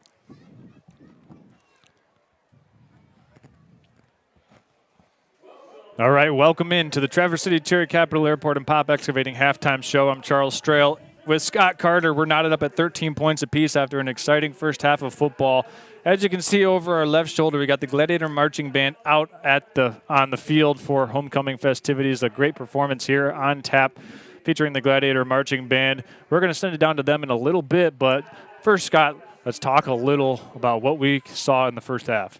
Well, definitely turnovers came in huge in this game. The turnovers between both teams had a drive that was cooking and stalled out with either a fumble or interception. So those were huge. Also, not a lot of penalties, but the penalties have really been instrumental in slowing down drives as well. Both teams with 2 turnovers apiece. Boyne City with a fumble and an interception. Gladiators with 2 fumbles. So the Gladiators, what do they need to do here when they receive this opening third quarter kick? Well, I tell you what. If it's up to me, I'm slowing down. I'm doing exactly what Boyne City has done to St. Francis. I'm slowing down the play so I can keep my offense out there longer. And the reason why is because of Drew Neer, right? And Hewitt and Stanek. Those guys would have been. There would be multiple scores on the board. They were that close. I mean, off their fingertips. So those are huge, and so kudos to them for trying to capitalize on that. If I'm St. Francis, I'm going to go with my running game, and I'm just going to keep plugging away, and then maybe use a pass to open up the running game. But slow it down, eat up the clock. Sure. Well, while we're coming to you live right in the comfort of your own living room, we just want to say thanks for making us a part of your early Friday evening. It was a 5 p.m. kickoff here from Thurlby, so a little bit of a non-traditional start to tonight's game, but everything about this has been non-traditional. With both teams having some miscues early on in the first half, we're tied at 13 points apiece. I think a lot of people might have done the score-watching game and the comparison and contrasting, seeing what the score Kingsley at Boyne City was, and then saying, oh, Traverse City beat Kingsley last week. Let's see what the Glads can do here against Boyne City. It should be a runaway victory. Not so fast, as Boyne City has come out and caused 2 turnovers, and those takeaways have really given Boyne City solid ground to stand on. Yeah, I think if I was going backwards, I was the Boyne City coach, I would have been motivating my players with, everybody thinks that they're going to – Kingsley beat us. They beat Kingsley. They think they're going to come and they're going to take advantage of us. All it takes is about something like that when I was on the team to just fire me up, and I was ready to play outside of my head. So, they definitely came in fighting, scrapping to win. St. Francis a little bit on their heels, a little thrown off their offense. So it'll be interesting to see how they come back out of this halftime and what corrections and changes they make. Yeah, certainly be an exciting second half. We're going to go ahead and send it down to field level for this performance by the Traverse City St. Francis Gladiator Marching Band. Homecoming festivities being announced right now for the senior class winning Homecoming Spirit Week. But this Gladiator Marching Band about ready to take the field, as well as our crowning of the king and queen for homecoming court. Scott, one last thing. Yeah, homecoming's really special, right? So while you were getting ready for this little segment, they happened to mention that homecoming queen from 1938. You doing some quick math there? No, I'm not doing it. She was here. and also one from 34 years ago. So 87-year-old homecoming queen. Yes, she's here somewhere in the stands, and then also the queen from 34 years ago. And now they're down there making the announcement right now. So we're going to send it down to field level for solo audio of the announcement of the homecoming queen. And now, our homecoming queen. Please welcome Maddie Smith.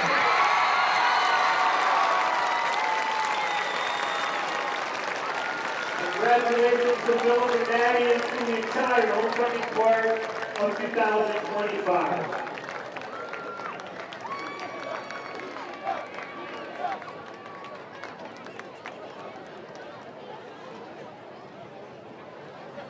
How about one more round of applause for our 2025 homecoming king and queen and our homecoming coach.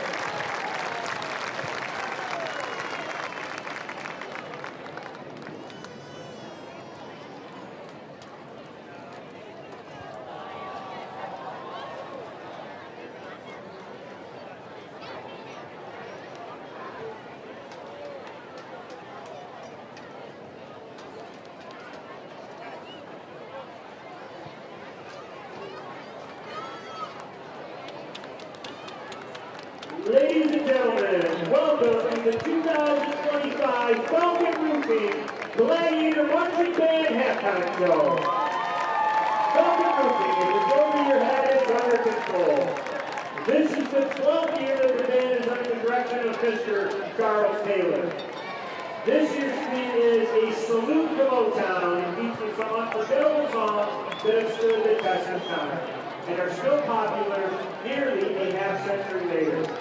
We open tonight's show with one of the biggest hits from 1965, My Girl, written by Smokey Robinson and performed by The Temptations. It is arranged here for marching band by John Higgins. We continue our show with the ballad, I'll Be There, made famous in 1970 by the Jackson 5. Our version this evening was arranged by Johnny Vincent and features the flugelhorn solo by senior James Arvell. The band will close this evening's performance with I Want You Back, Jackson 5's debut single that went all the way to #1 in 1969. It is arranged here for marching band by Michael Sweeten. The 2025 drum majors are seniors Maddie Smith and Emma Kirby, assisted by juniors Alex Rakowski and Bay Eaton.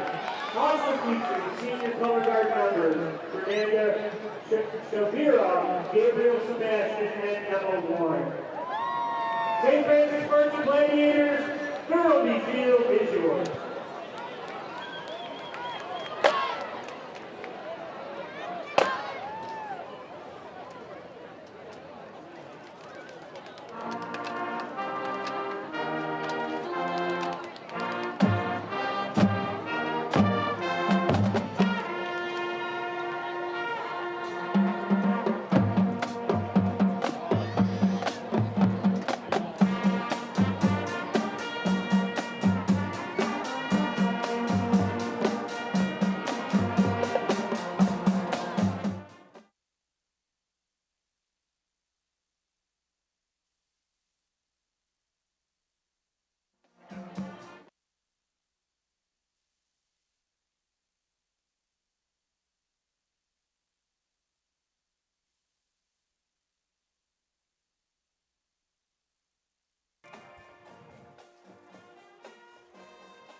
Today's game is brought to you by Redmond Automotive, Pop Excavating, Traverse City Cherry Capital Airport, Culver Meadows, Farm Bureau Insurance, Carter and Associates, BC Pizza.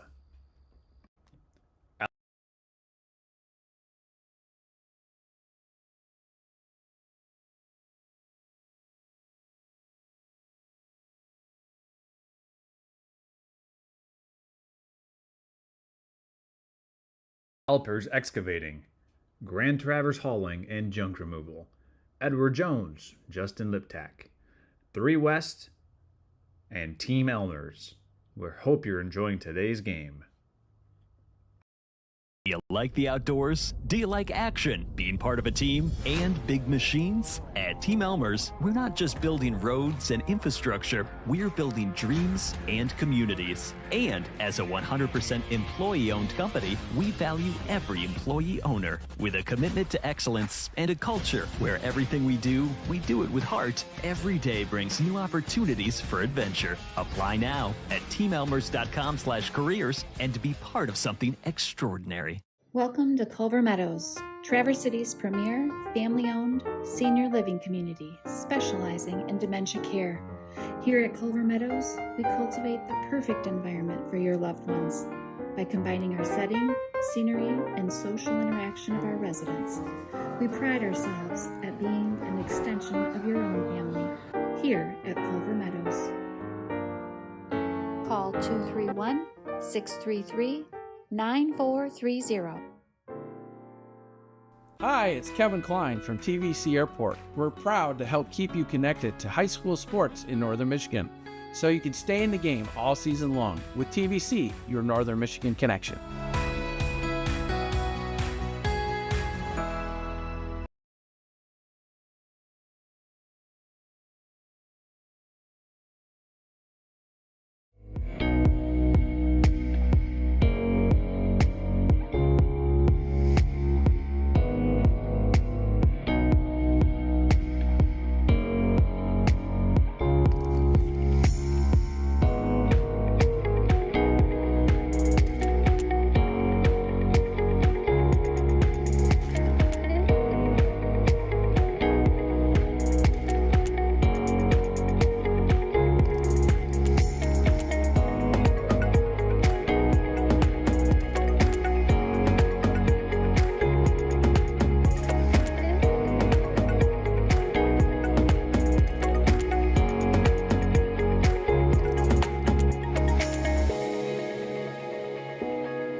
When I applied for this job, I told them I was going to do it for 5 years, then get back to singing.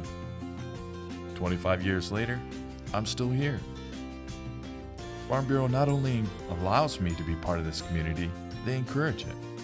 From teaching choir, working the musicals, and now getting a chance to be part of this broadcast, I'm proud to support Traverse City St. Francis football. Go Glads!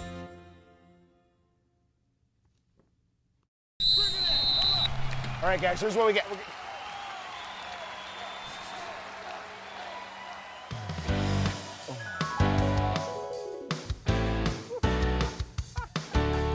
BC Pizza, BC Pizza, hometown handmade gourmet. Coach, what do we do? We get BC Pizza.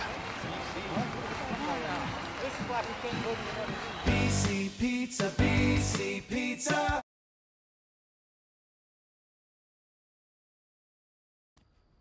Today's game is brought to you by Redmond Automotive, Pop Excavating, Traverse City Cherry Capital Airport, Culver Meadows, Farm Bureau Insurance, Carter & Associates, BC Pizza, Alpers Excavating, Grand Traverse Hauling and Junk Removal, Edward Jones, Justin Liptak, 3 West, and Team Elmers. We hope you're enjoying today's game.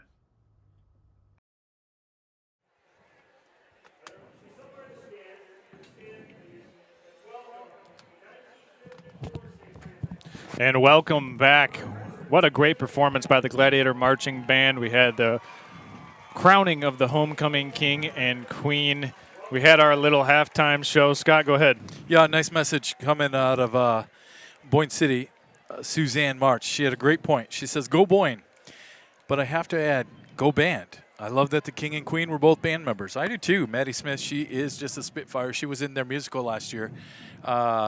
She played Donkey. They did Shrek. She's fantastic. So, yeah, great kids. And then Philip, of course. So they're a thing. Okay. And so way to go, Maddie and Philip. Maria May Music sent that. Well, Let's break down a little bit of what we saw on the field in between the lines in the first 24 minutes of play, Scott. We did a lot of breaking down during our halftime show, but if you missed it or if you were grabbing some refreshments or just maybe outside walking the dog around on a beautiful Friday evening, it's 2 turnovers for each team. We're knotted up on the scoreboard. We're knotted up with points off of turnovers. And let's see if the Gladiators, they will receive the opening third quarter kickoff, can make some adjustments. Their offense, it's been sputtering out. And it all has started with that center quarterback exchange. It's misfired twice so far in the game. Yeah, all it takes is one of them to be not firing on all cylinders, and those miscommunications happen. They're crucial to everything on the play, when it starts, how it lines up, all that sort of thing. And so those have not been forced fumbles. That's the thing. They're just not happening. You know, they're having a miscommunication. And our halftime show sponsor, a word from the Traverse City TVC Cherry Capital Airport. Hey, dreaming of the sun and the sand? TVC, they can get you there, whether it's to the Florida beaches, the Caribbean, or to hit the links in Phoenix. Fly nonstop on Allegiant or with just one stop on American to get you pretty much anywhere in the country. That's 7 airlines providing service all over, including Avelo and Sun Country. Don't miss out. Seats are filling fast. Now's the time to book your 2025 fall vacation. Visit tvcairport.com to do that, as Cooper Sellers fields it at his 25. He gets a block out to the 44-yard line. 19-yard return for Cooper Sellers. Now we'll see Endress and company back out onto the field. Last time they were out there, they just took a knee. Lisinski had that touchdown interception with 11 seconds remaining, so the Gladiators didn't have much time to really do anything from that. Yeah, I think they were happy to get into the locker room with just a tied game after everything that happened. Lisinski right up the gut. Yeah. It's good for a few. Let's see if they do start with a more ground and pound approach here, Scott. They had some success running the football. Not a lot of success through the air so far, however, for the Gladiators, which is a bit abnormal because last week versus Kingsley, they were able to hit some big plays. They also hit some big plays through the air versus Ogama Heights. Not really getting that air game dialed in so far. Here's the full house formation on 2nd and 6. Quick give to Daziak. He rolls forward into Rambler territory, marked down at the Rambler 48. It'll be 2 needed to pick up the fresh set of downs. Yeah, so one of the things, I think that was Jetter. Jetter's out there running. One of the things that, this is going to sound weird, but when I played, we had a lot of linemen that we would go up against that were a lot bigger than these linemen. But the difference was they were a bit, let's say, overweight. This line is strong. Handoff to Lisinski. Breaks it out left, in a nice play made in the open field by the Ramblers because Lisinski had a lane. It was Braden Joyce. Lisinski moves the chains, but Joyce, the sure-handed open field tackle. Yeah, they're flying around out there on defense.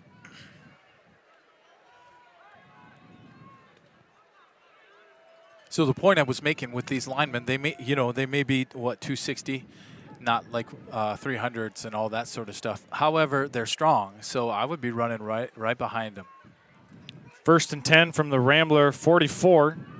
Daziak, the ball carrier, he gets maybe 1.5 yards before he's knocked down by the Ramblers. It was Tristan Ager on the stop.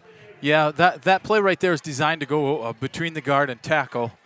Obviously, it's moving to the right. You had big Garrett Russell. He's into the second level, taking out a linebacker. And unfortunately, Daziak came into the tackle end slot instead of the guard tackle. 2nd and a long 8, let's call it. And here's a penalty marker thrown by both line judges, and this is a false start against the Gladiators. Okay, that's just not something you should be used to seeing from the Gladiators. That just doesn't happen. So a lot of frustration on the sidelines with the coaches for sure.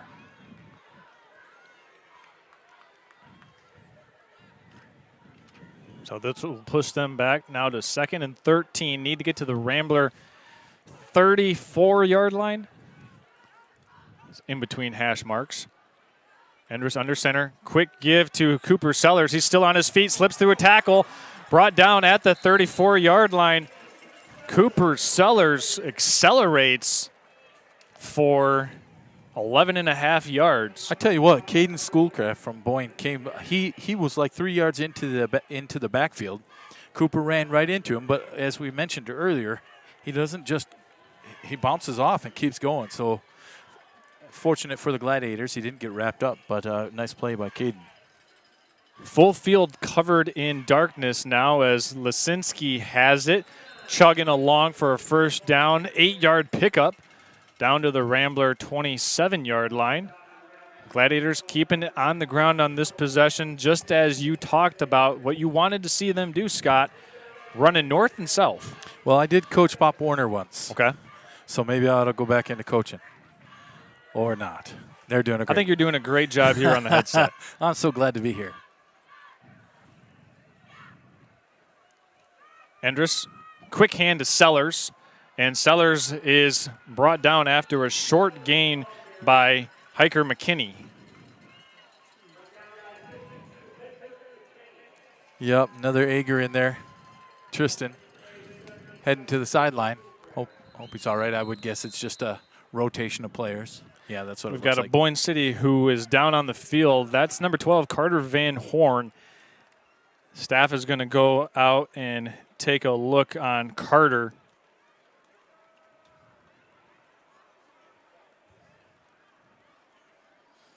Well, we talked about it earlier. I mean, it's still hot, and we're into the second half, and it's still plenty hot out there. So we want to make sure kids are getting plenty of liquid. Yep. Speaking of looking into the sky, as we talked about, we've got a lot of air traffic right now in our flight pattern here at Thurlby Field. We want to give a shout out to Sky Media 45. Hey, you need to enhance your brand? Well, Sky Media 45 combines excellent photography with post-production to create stunning video and image content. Showcase your community event or business with their expert area solutions. They're ready to fly for you. Visit skymedia45.com for more information, or you can just go back and watch the Gladiators versus the Grayling Vikings game from 2 weeks ago. Check out some of those aerial shots that Sky Media 45 was able to provide for us during that live stream, and you'll know why. They're one of the cutting-edge leaders in aerial footage in northern Michigan. That's Sky Media 45. Yeah, he did some pretty fantastic shots, and he was actually quite limited in what he could do. You know, there's quite a bit of legality. You have to have a pilot's license. You can't go over people, couldn't be over the field, and yet he provided some great shots. It was a lot of fun. Also want to shout out Alpers Excavating. Alpers Excavating here on homecoming. They're a proud four-generation St. Francis community family that is always keen to support St. Francis Gladiator football this season and for the past 3 seasons here on Next Level Broadcasting. Family owned and operated and proudly featuring services for residential, commercial, municipal, and land development. That's Alpers Excavating.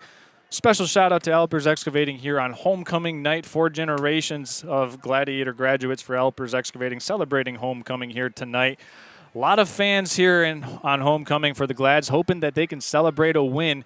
Gladiators right now inside Rambler territory as Carter Van Horn is going to get helped off the field under, well, he's got a couple other Boyne City coaches aiding him. He is walking, though.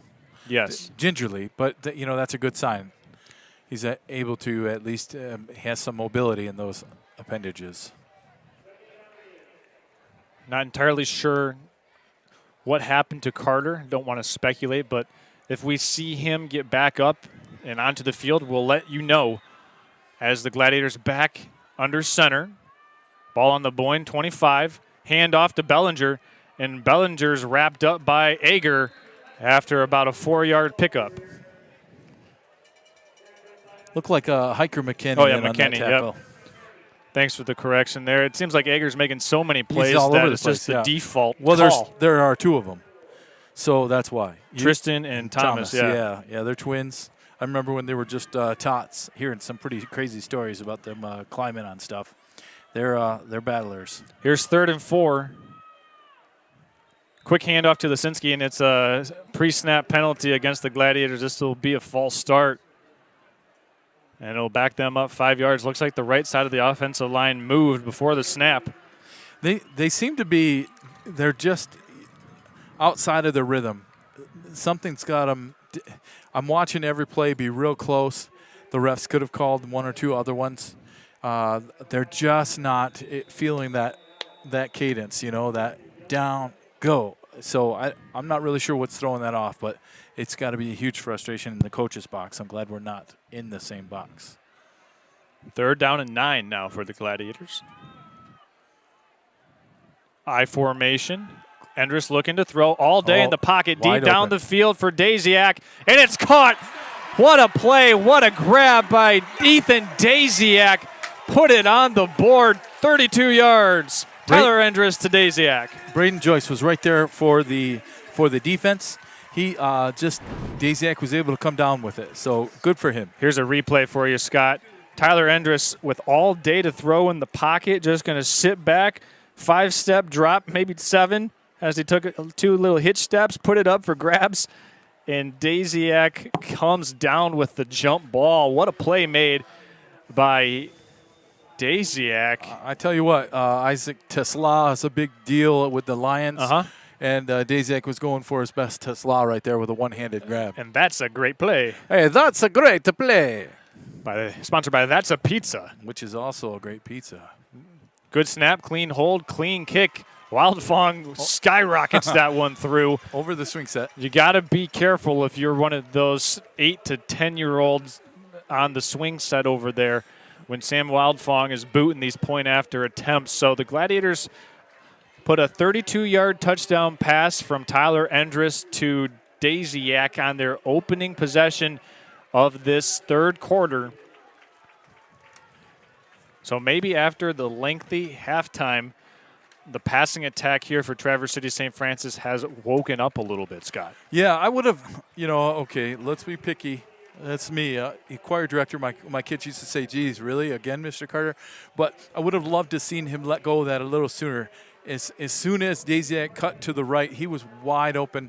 We're fortunate to come down with that one because it gave the long delay, gave the defender a chance to get there and a chance at the ball. Fortunately, that one-handed catch, Daziak comes down with it, and we're up by a score. And I want to say that ball seemed to hang up there. It did. For an eternity. And just coming down, boxing out, if you will. If you're watching Gladiator basketball coach Sean Finnegan, maybe put a bug in the ear of Ethan Daziak. He could be a good rebounder for you if you can get him into your uniform, as he just made an outstanding play here. As this one's fielded inside the 5 by the Ramblers. Coming out of there with it is Ben Stonik. Check that, Tanner Kelly. Lance Voss in on that one. Yep, and Kelly gets out to the 15-yard line, an 11-yard return, but excellent kick coverage by the Gladiators and the aforementioned Voss. I want to throw it out a little bit. Anderson March was in on that tackle as well. It was a couple of them working together. Great play by the kickoff team. He had nowhere to go, so it was just a matter of time. Nicely played. Each and every time we watch a game, and a tight game like this, every play is important, and that special teams is a huge component of that.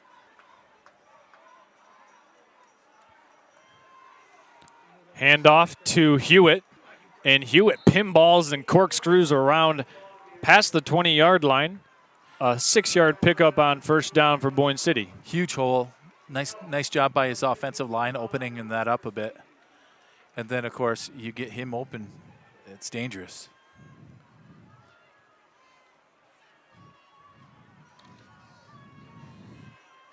Gladiators right now, as it currently stands, have scored 14 unanswered points and have taken a 7-point lead.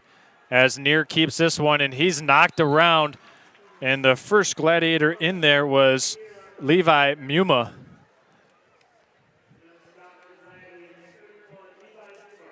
And it'll be 3rd and a long 4 for Drew Neer and company. Scott, if you're Boyne City, I think this play has got to go to Hewitt. Yeah, I don't understand why they're not passing, actually.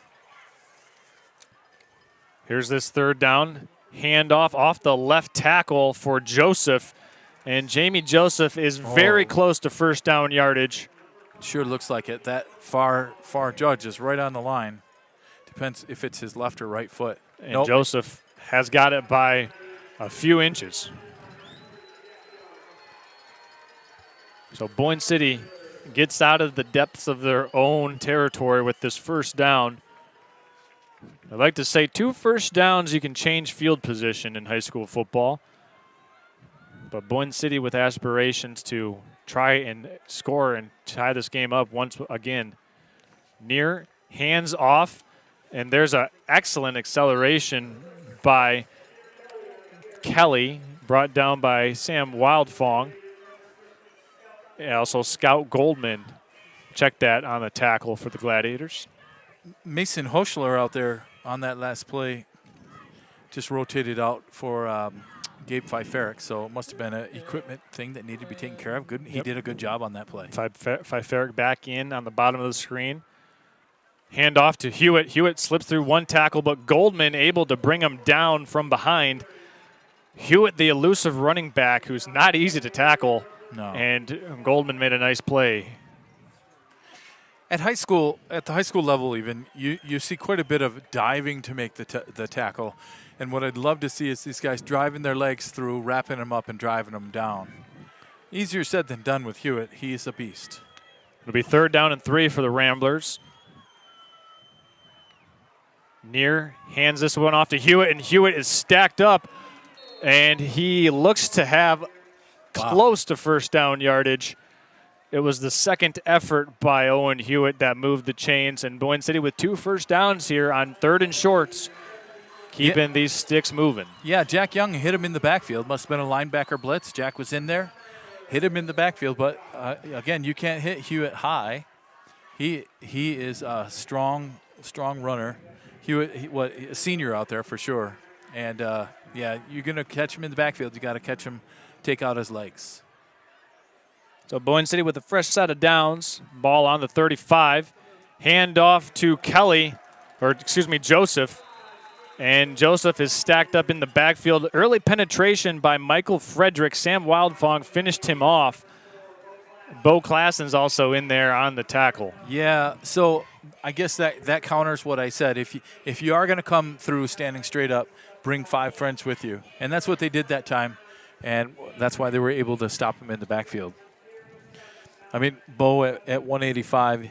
Oh, I don't have Hewitt's measurements, but I would guess he's given up some pounds for sure.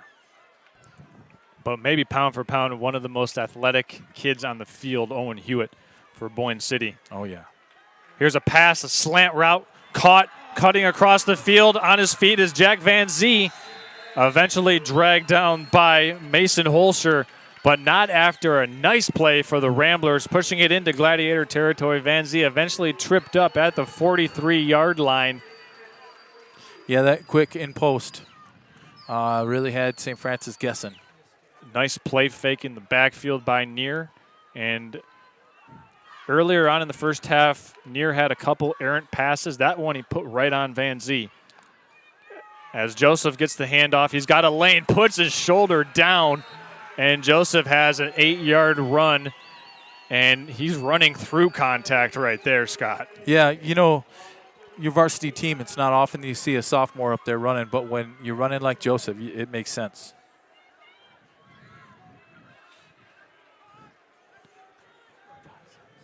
Drew Neer coming in from the sideline with this second down play for the Ramblers. This drive started on the Boyne City 15-yard line. Now the ball on the Gladiator 35.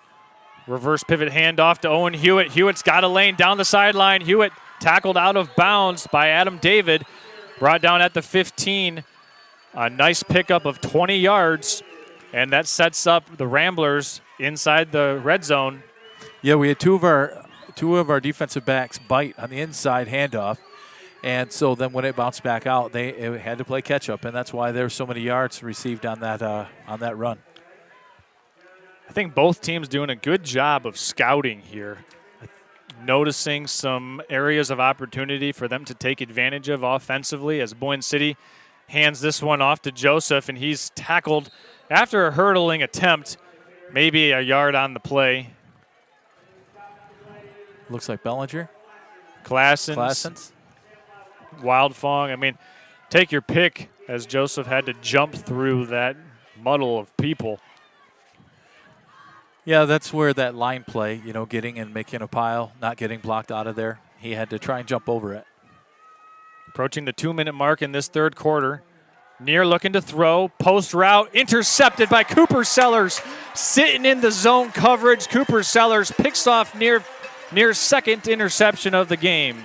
I tell you what, that's fantastic. When you see Coop out there doing that, I mean, he's 5'8", but he looked like he was about 6'4" in that play. Here's Cooper Sellers is just going to go out here, drop into zone coverage, and bait that corner route. Quarterback sees so many on the line, he thinks he's got it wide open. Boom. Cooper just playing a little spy game back there and able to get in the right place at the right time. That's enough to pull the wind out of your sails if you're Boyne City. You drive all the way down and end up turning over on the 2-yard line. Yeah, a little change schematically for St. Francis. You see them play a lot of man so far in the game. That time they were in zone. Yeah. Sellers comes out of his zone spot, makes the interception. But unfortunately for the Glads, it's at the 1-yard line. So that's where they'll take over. This has got to be a quarterback sneak, Scott. And it is just that. Tyler Endress burrows his way for some breathing room out to the 2-yard line. So now this Gladiator offense has a little more space to, try to get something cooking. Yeah, they had the advantage there, 10 guys to 11.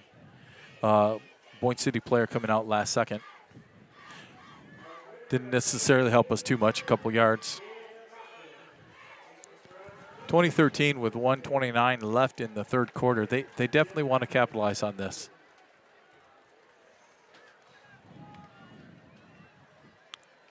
Gladiators need the 11-yard line for a new set of downs. Quick handoff to Lisinski.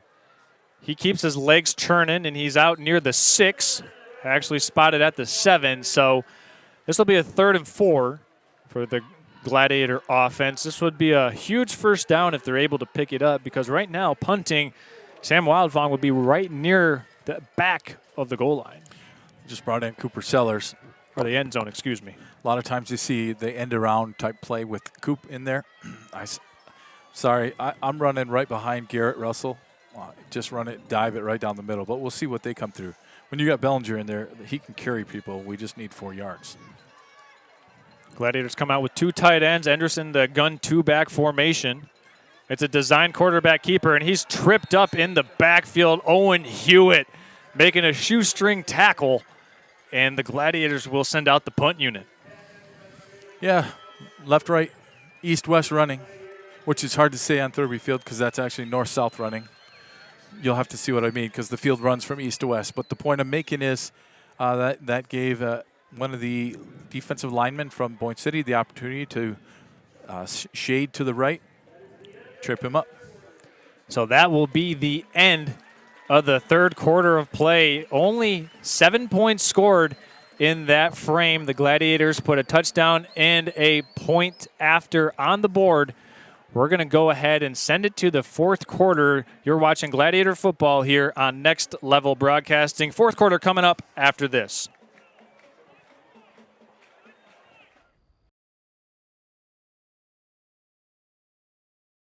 Pop Excavating, Traverse City Cherry Capital Airport, Culver Meadows, Farm Bureau Insurance, Carter & Associates, BC Pizza,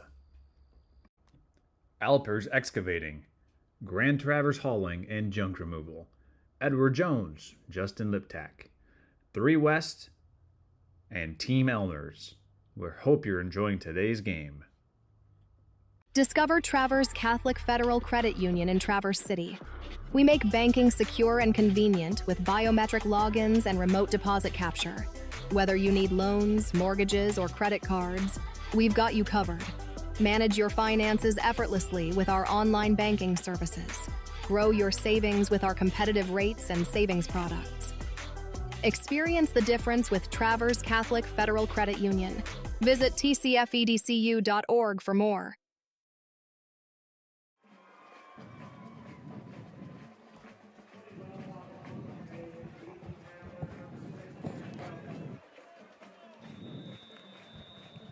All right, welcome back. Started the fourth quarter here. Sam Wildfong deep to punt it away for the Gladiators. It'll be Tanner Kelly standing at the 50-yard line for Boyne City. And Wildfong sends this one away. It's a spiraling kick, sending Kelly back to his 45. Kelly runs into the Gladiator punt team and brought down there at the 48-yard line by Lance Voss. Way to play that, Lance. He came up, defender was on him. He just kept the outside containment and was able to make that tackle. That's the second special teams play in this second half that Lance Voss has made. He made the tackle on the earlier kickoff at the 15-yard line on special teams. So Voss making an impact on teams for the Gladiators. Boyne City does take over with relatively good starting field position here at the Gladiator 45. Let's see if they can make good on it. After that near interception on the most recent possession, Joseph burrows his way in for a 3-yard pickup on 1st and 10. Where he was eventually brought down by Lasinski. Yep, coming from that safety spot, yeah. Had a nice beat on him. That's something that Boyne City might be able to see if you're Braxton. You know, great job making the tackle, but got to be aware of near putting the ball in the belly and then taking it right back on a play-action fake. As they will send Jack Van Zee to the bottom of the screen. He'll be matched up there against Gabe Fiferik in man coverage. Near handing to Joseph. Joseph across the 40, tackled by Evan Bellinger after a 4-yard gain. And this Boyne City rushing attack really able to settle their offense down, Scott. Yeah, for sure. A lot of rotations on the defense. Mason Hushler. Yep. Any chats that we want to catch up on? Well, yeah.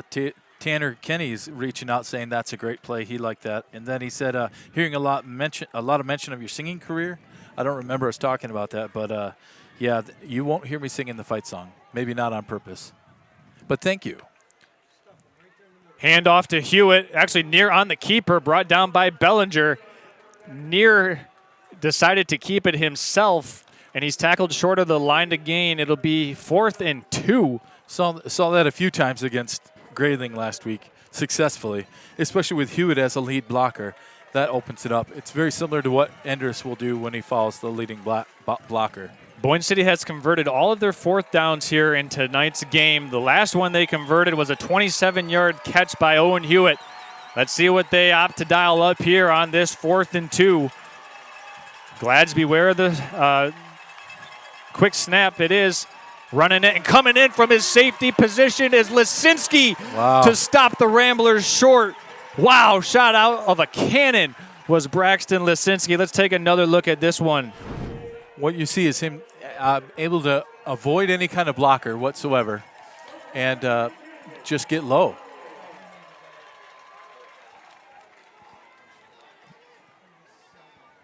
So here you're going to see Lasinski just whoosh. Excellent recognition there by Braxton, and the Gladiators force a turnover on downs. So Boyne City unable to capitalize on that excellent starting field position, and the Glads will have it back on their own 36. Shotgun formation, Sellers in motion. Endress is going to keep it.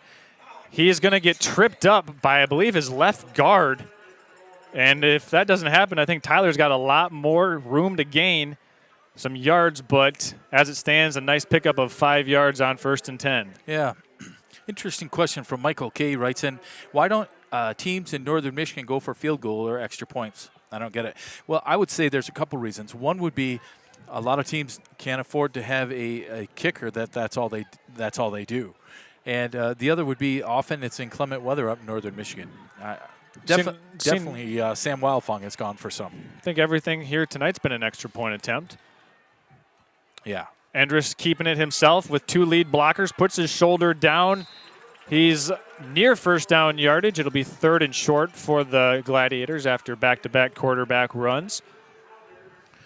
Yeah, so I can see the attempt to try and break it to the outside. They're not even running around the end, right? That's between the offensive end and tackle slot right there.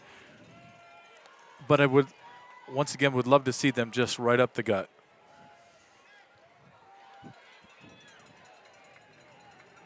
Excellent looking shot there as the Gladiators break the huddle here on 3rd and 1. There's a handoff up the middle. That's Cooper Sellers picking up the first down, tackled right at midfield. I promise it's not a script, but that's exactly what I was talking about. It's good to see that when they can run it just north-south. Gladiators right now with 14 consecutive points scored. They've scored the only points here in the second half so far. As the ball is at midfield, Endress under center, 3 backs behind him. There's a handoff to Lisinski, and Lisinski's tripped up. It looked like he ran into the back of his center, John David Carlson, after Lisinski picks up 2, maybe 3 yards on first down. Well, so that play only going for 2, maybe 3 yards, you give credit to the defensive line getting in there and messing with that center. Who is that? That's 50. Oliver Janacek is who I think it was, or either that or it was Robbie Matelski. But either way, they're getting it. They're winning on that battle in between the center and the defensive line. I formation now for the Gladiators into Rambler territory. Handoff to Lisinski, and Lisinski runs right into Jamie Joseph. And Jamie Joseph is one stout sophomore running back and linebacker.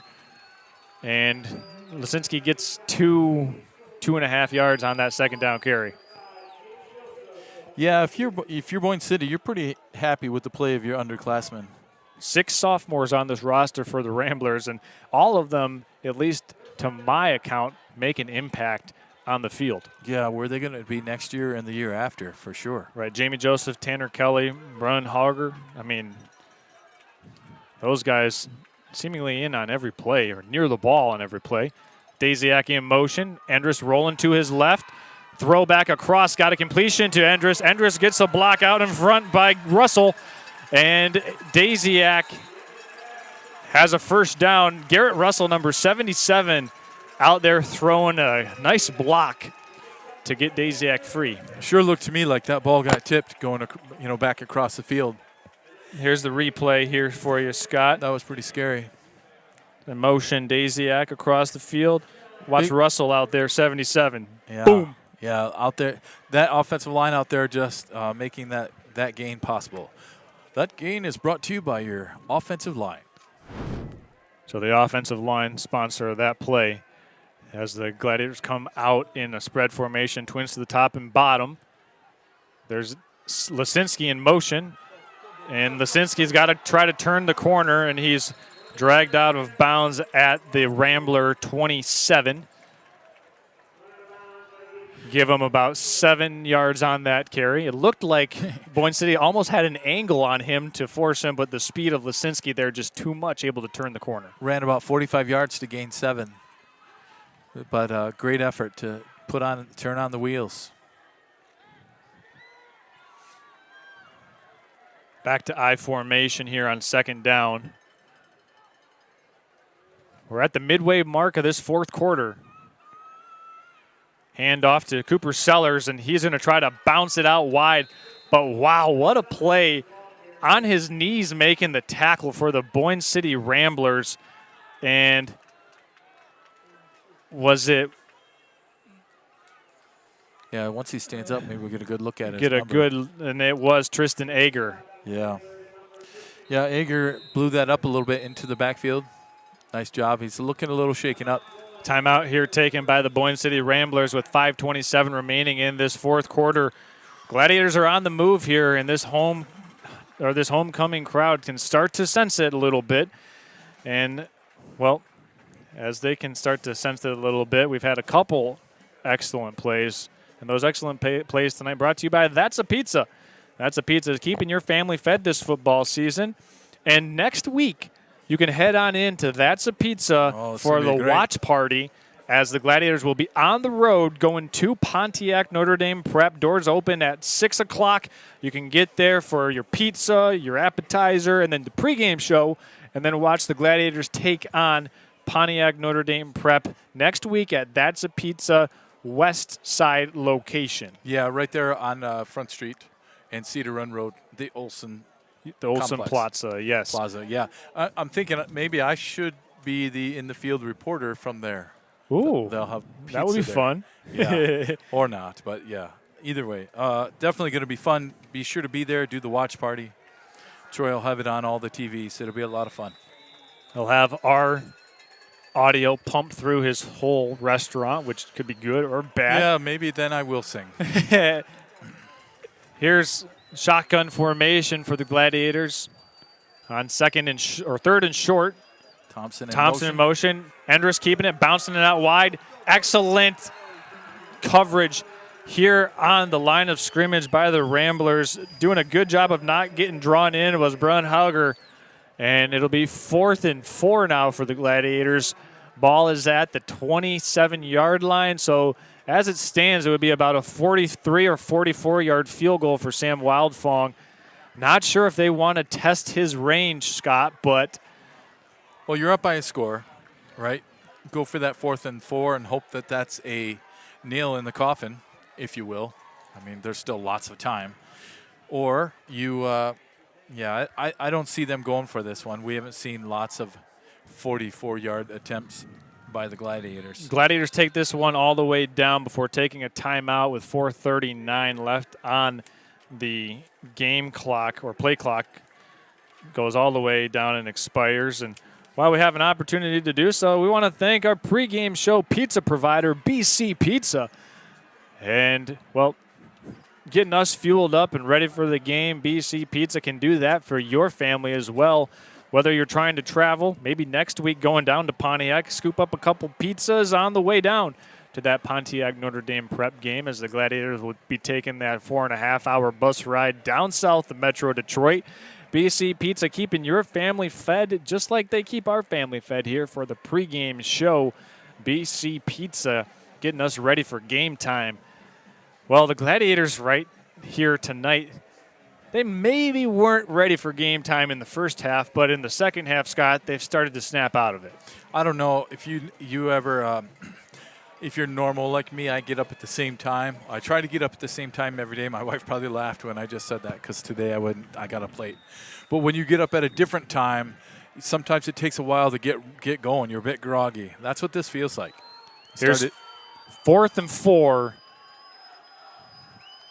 Sellers in motion and a false start by the Gladiators. They didn't have the snap count right. There was some motion by Braxton Lisinski. So punt formation now for the Glads.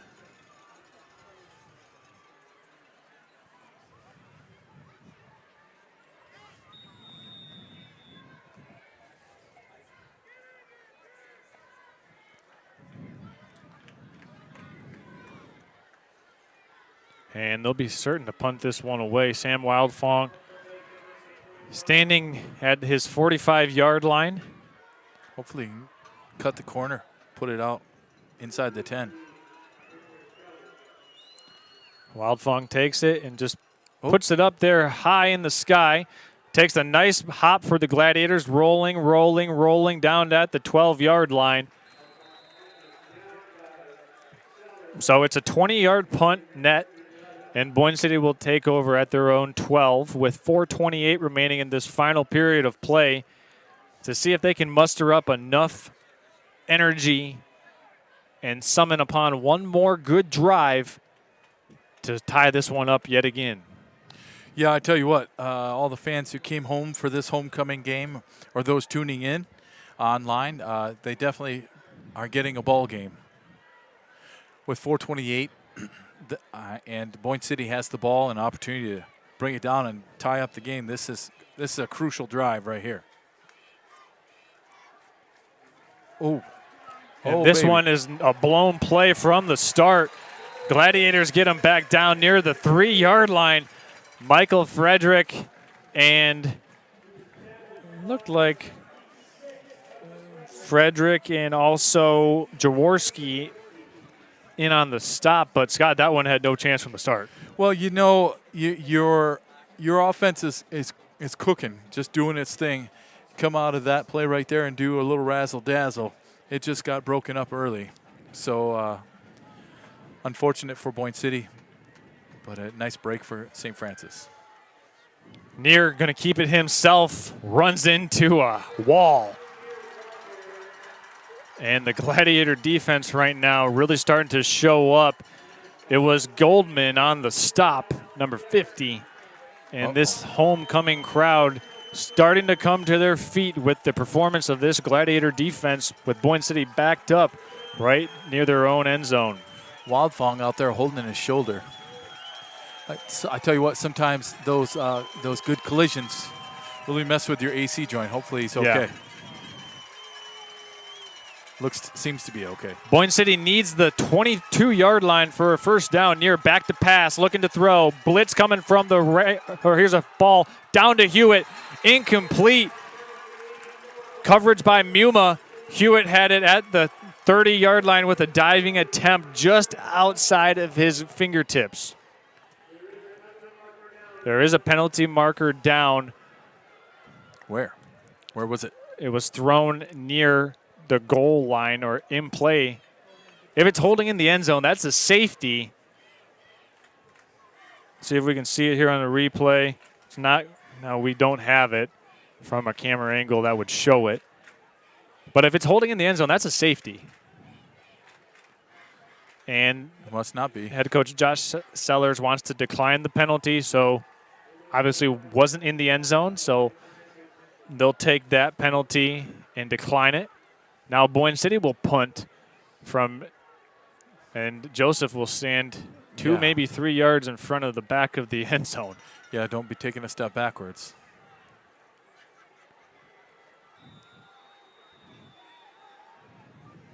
So Lazinski standing at his 19. Yeah, we're not trying to receive this one. Holy cow. Joseph puts this one up. It bounces and checks up around the 43-yard line.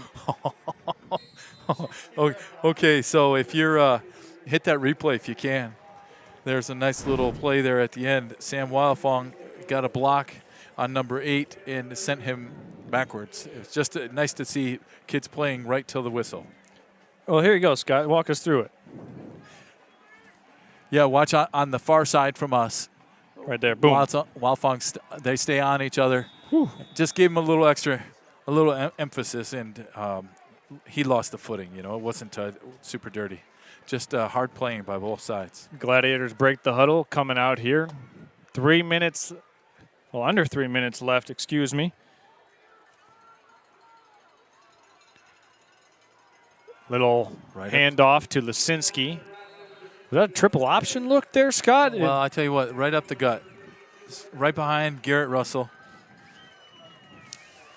And Lasinski behind Russell. And Walter.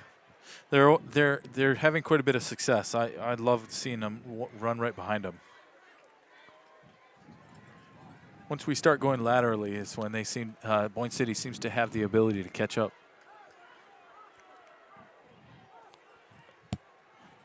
Gladiators taking their time now as the play clock is down under 10 seconds left. Here's a handoff. Working off of left guard is Lasinski. And he'll be inside the Rambler 30-yard line, and a timeout's taken by Boyne City. Yeah, on that one, Eckler and Winowicki just able to kind of create a big hole for him to come from the right side to the left. Well done.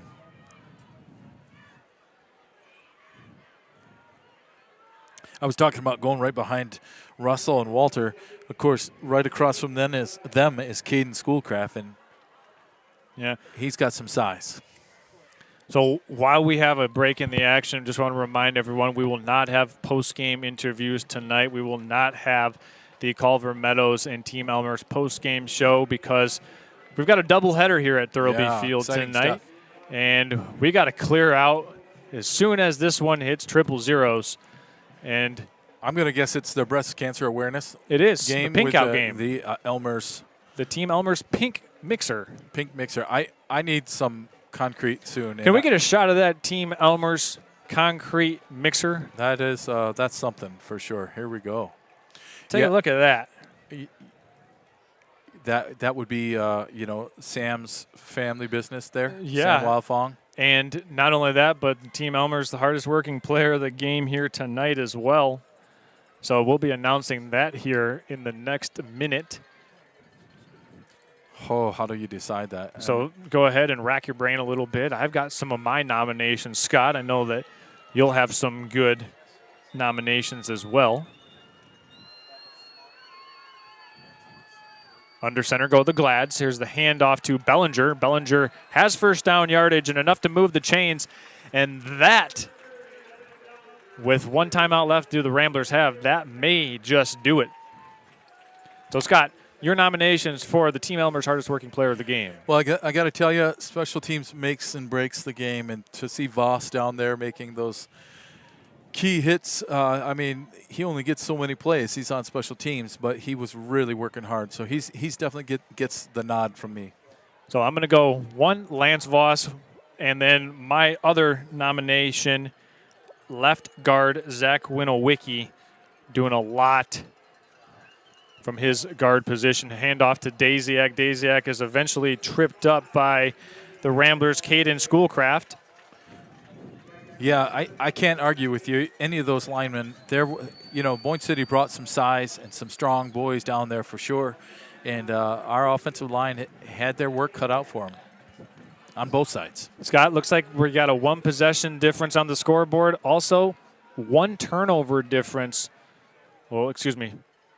One turnover difference. Boyne City with 3, Gladiators with 2. The Gladiators have played a much cleaner game in the second half. They've still had penalties, but they haven't turned over the ball. And that's the reason why they're in the position that they're currently in. And there's a false start. There it is again. Something with that cadence is off tonight. Yeah, and it was my nominee for the hardest working player of the game, Zach Winowicki there, who got the false start. He maybe heard me and He was so excited. Yeah. He had to get off the ball quick. Exulting in jubilee that resulted in a 5-yard penalty. It's not every day as a offensive lineman you get your number called. So, yeah, he's probably excited. So while we have an opportunity to do so right now, we want to thank our excellent crew tonight, and thank you for tuning in. For myself, Charles Strail, Scott Carter, Levi Pearl, Jessica Alcorn, and Steve Weldon here from Thurlby Field. Ball's up, and it's recovered by Cooper Sellers on the short hop. Just go down. And that ball popped up off the turf. Sellers was able to grab it somehow. Let's take another look at that, but oh my. Bounced into his hands. That's just quite fortuitous. Yeah, that was quite fortuitous indeed. While we're looking at that, interesting little tidbit, Stacy Payton writes in and says, the Boyne City coach is the guy eating the pizza in the stands of that BC commercial. How about that? Yeah, right? So, he probably wouldn't mind a slice right now if we had any left, but we don't. Yeah, so. Shout out to Dave Suttle for that cameo in the BC Pizza commercial. There you go. So it looks like without something crazy happening, the Gladiators will secure a 6-0 start to this 2025 campaign and remain unbeaten. More importantly, getting the win on homecoming and giving themselves an opportunity to keep this undefeated season going next week when they travel to take on the Pontiac Notre Dame Prep Irish. As Tyler Endress and the Gladiator offensive line. Just one more shout out to that offensive line. Tight end Alex Jetter, left tackle Ben Eckler, Zach Winowicki, John David Carlson, Gage Walter, Garrett Russell, and Sam Wildfong coming in at that other tight end spot, doing an excellent job tonight. Got to get some of those false starts figured out, but they'll have another week to do that and clean up some of those miscues, Scott. Let's see if they can do that before a Division V opponent comes calling against Pontiac Notre Dame Prep. Yeah, they're definitely going to want to be ready. I'm going to give a lot of credit to the temperature. Both teams just really huffing it. It was 90 degrees at the start of the game. It did not cool off a whole lot up here in the press box. I don't know about down on the field, but I don't feel any cool breeze. These young men left it on the field, fought valiantly. What a game. Boyne City definitely needs to keep their head up after this game. They played well. They were in it all the way to the end. They just did a fantastic job. And, proud of both these programs. Great game. So one more time, we put an official bow on it. Gladiators win 20-13 over Boyne City. For all of our sponsors tonight, Scott Carter Farm Bureau and Associates, Traverse City Cherry Capital Airport, Pop Excavating, Culver Meadows, Team Elmers, That's a Pizza, Traverse Catholic Federal Credit Union, BC Pizza, Redmond Automotive, Pop Excavating, Alpers Excavating, and Sky Media 45. We want to say thank you one more time. Final sign-off here from our production crew, Charles Strail, Scott Carter, Levi Pearl, Steve Weldon, and Jessica Alcorn. We say thank you for tuning in. We'll see you next week, Friday night, from Metro Detroit, Gladiator friends. Until then, you've been watching this presentation of Gladiator football on Next Level Broadcasting. Go Glads!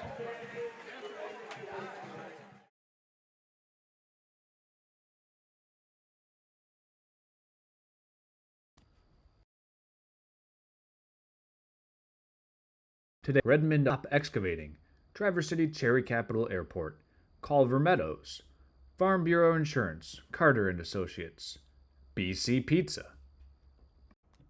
Alpers Excavating, Grand Traverse Hauling and Junk Removal, Edward Jones, Justin Liptak, 3 West, and Team Elmers. We hope you're enjoying today's game.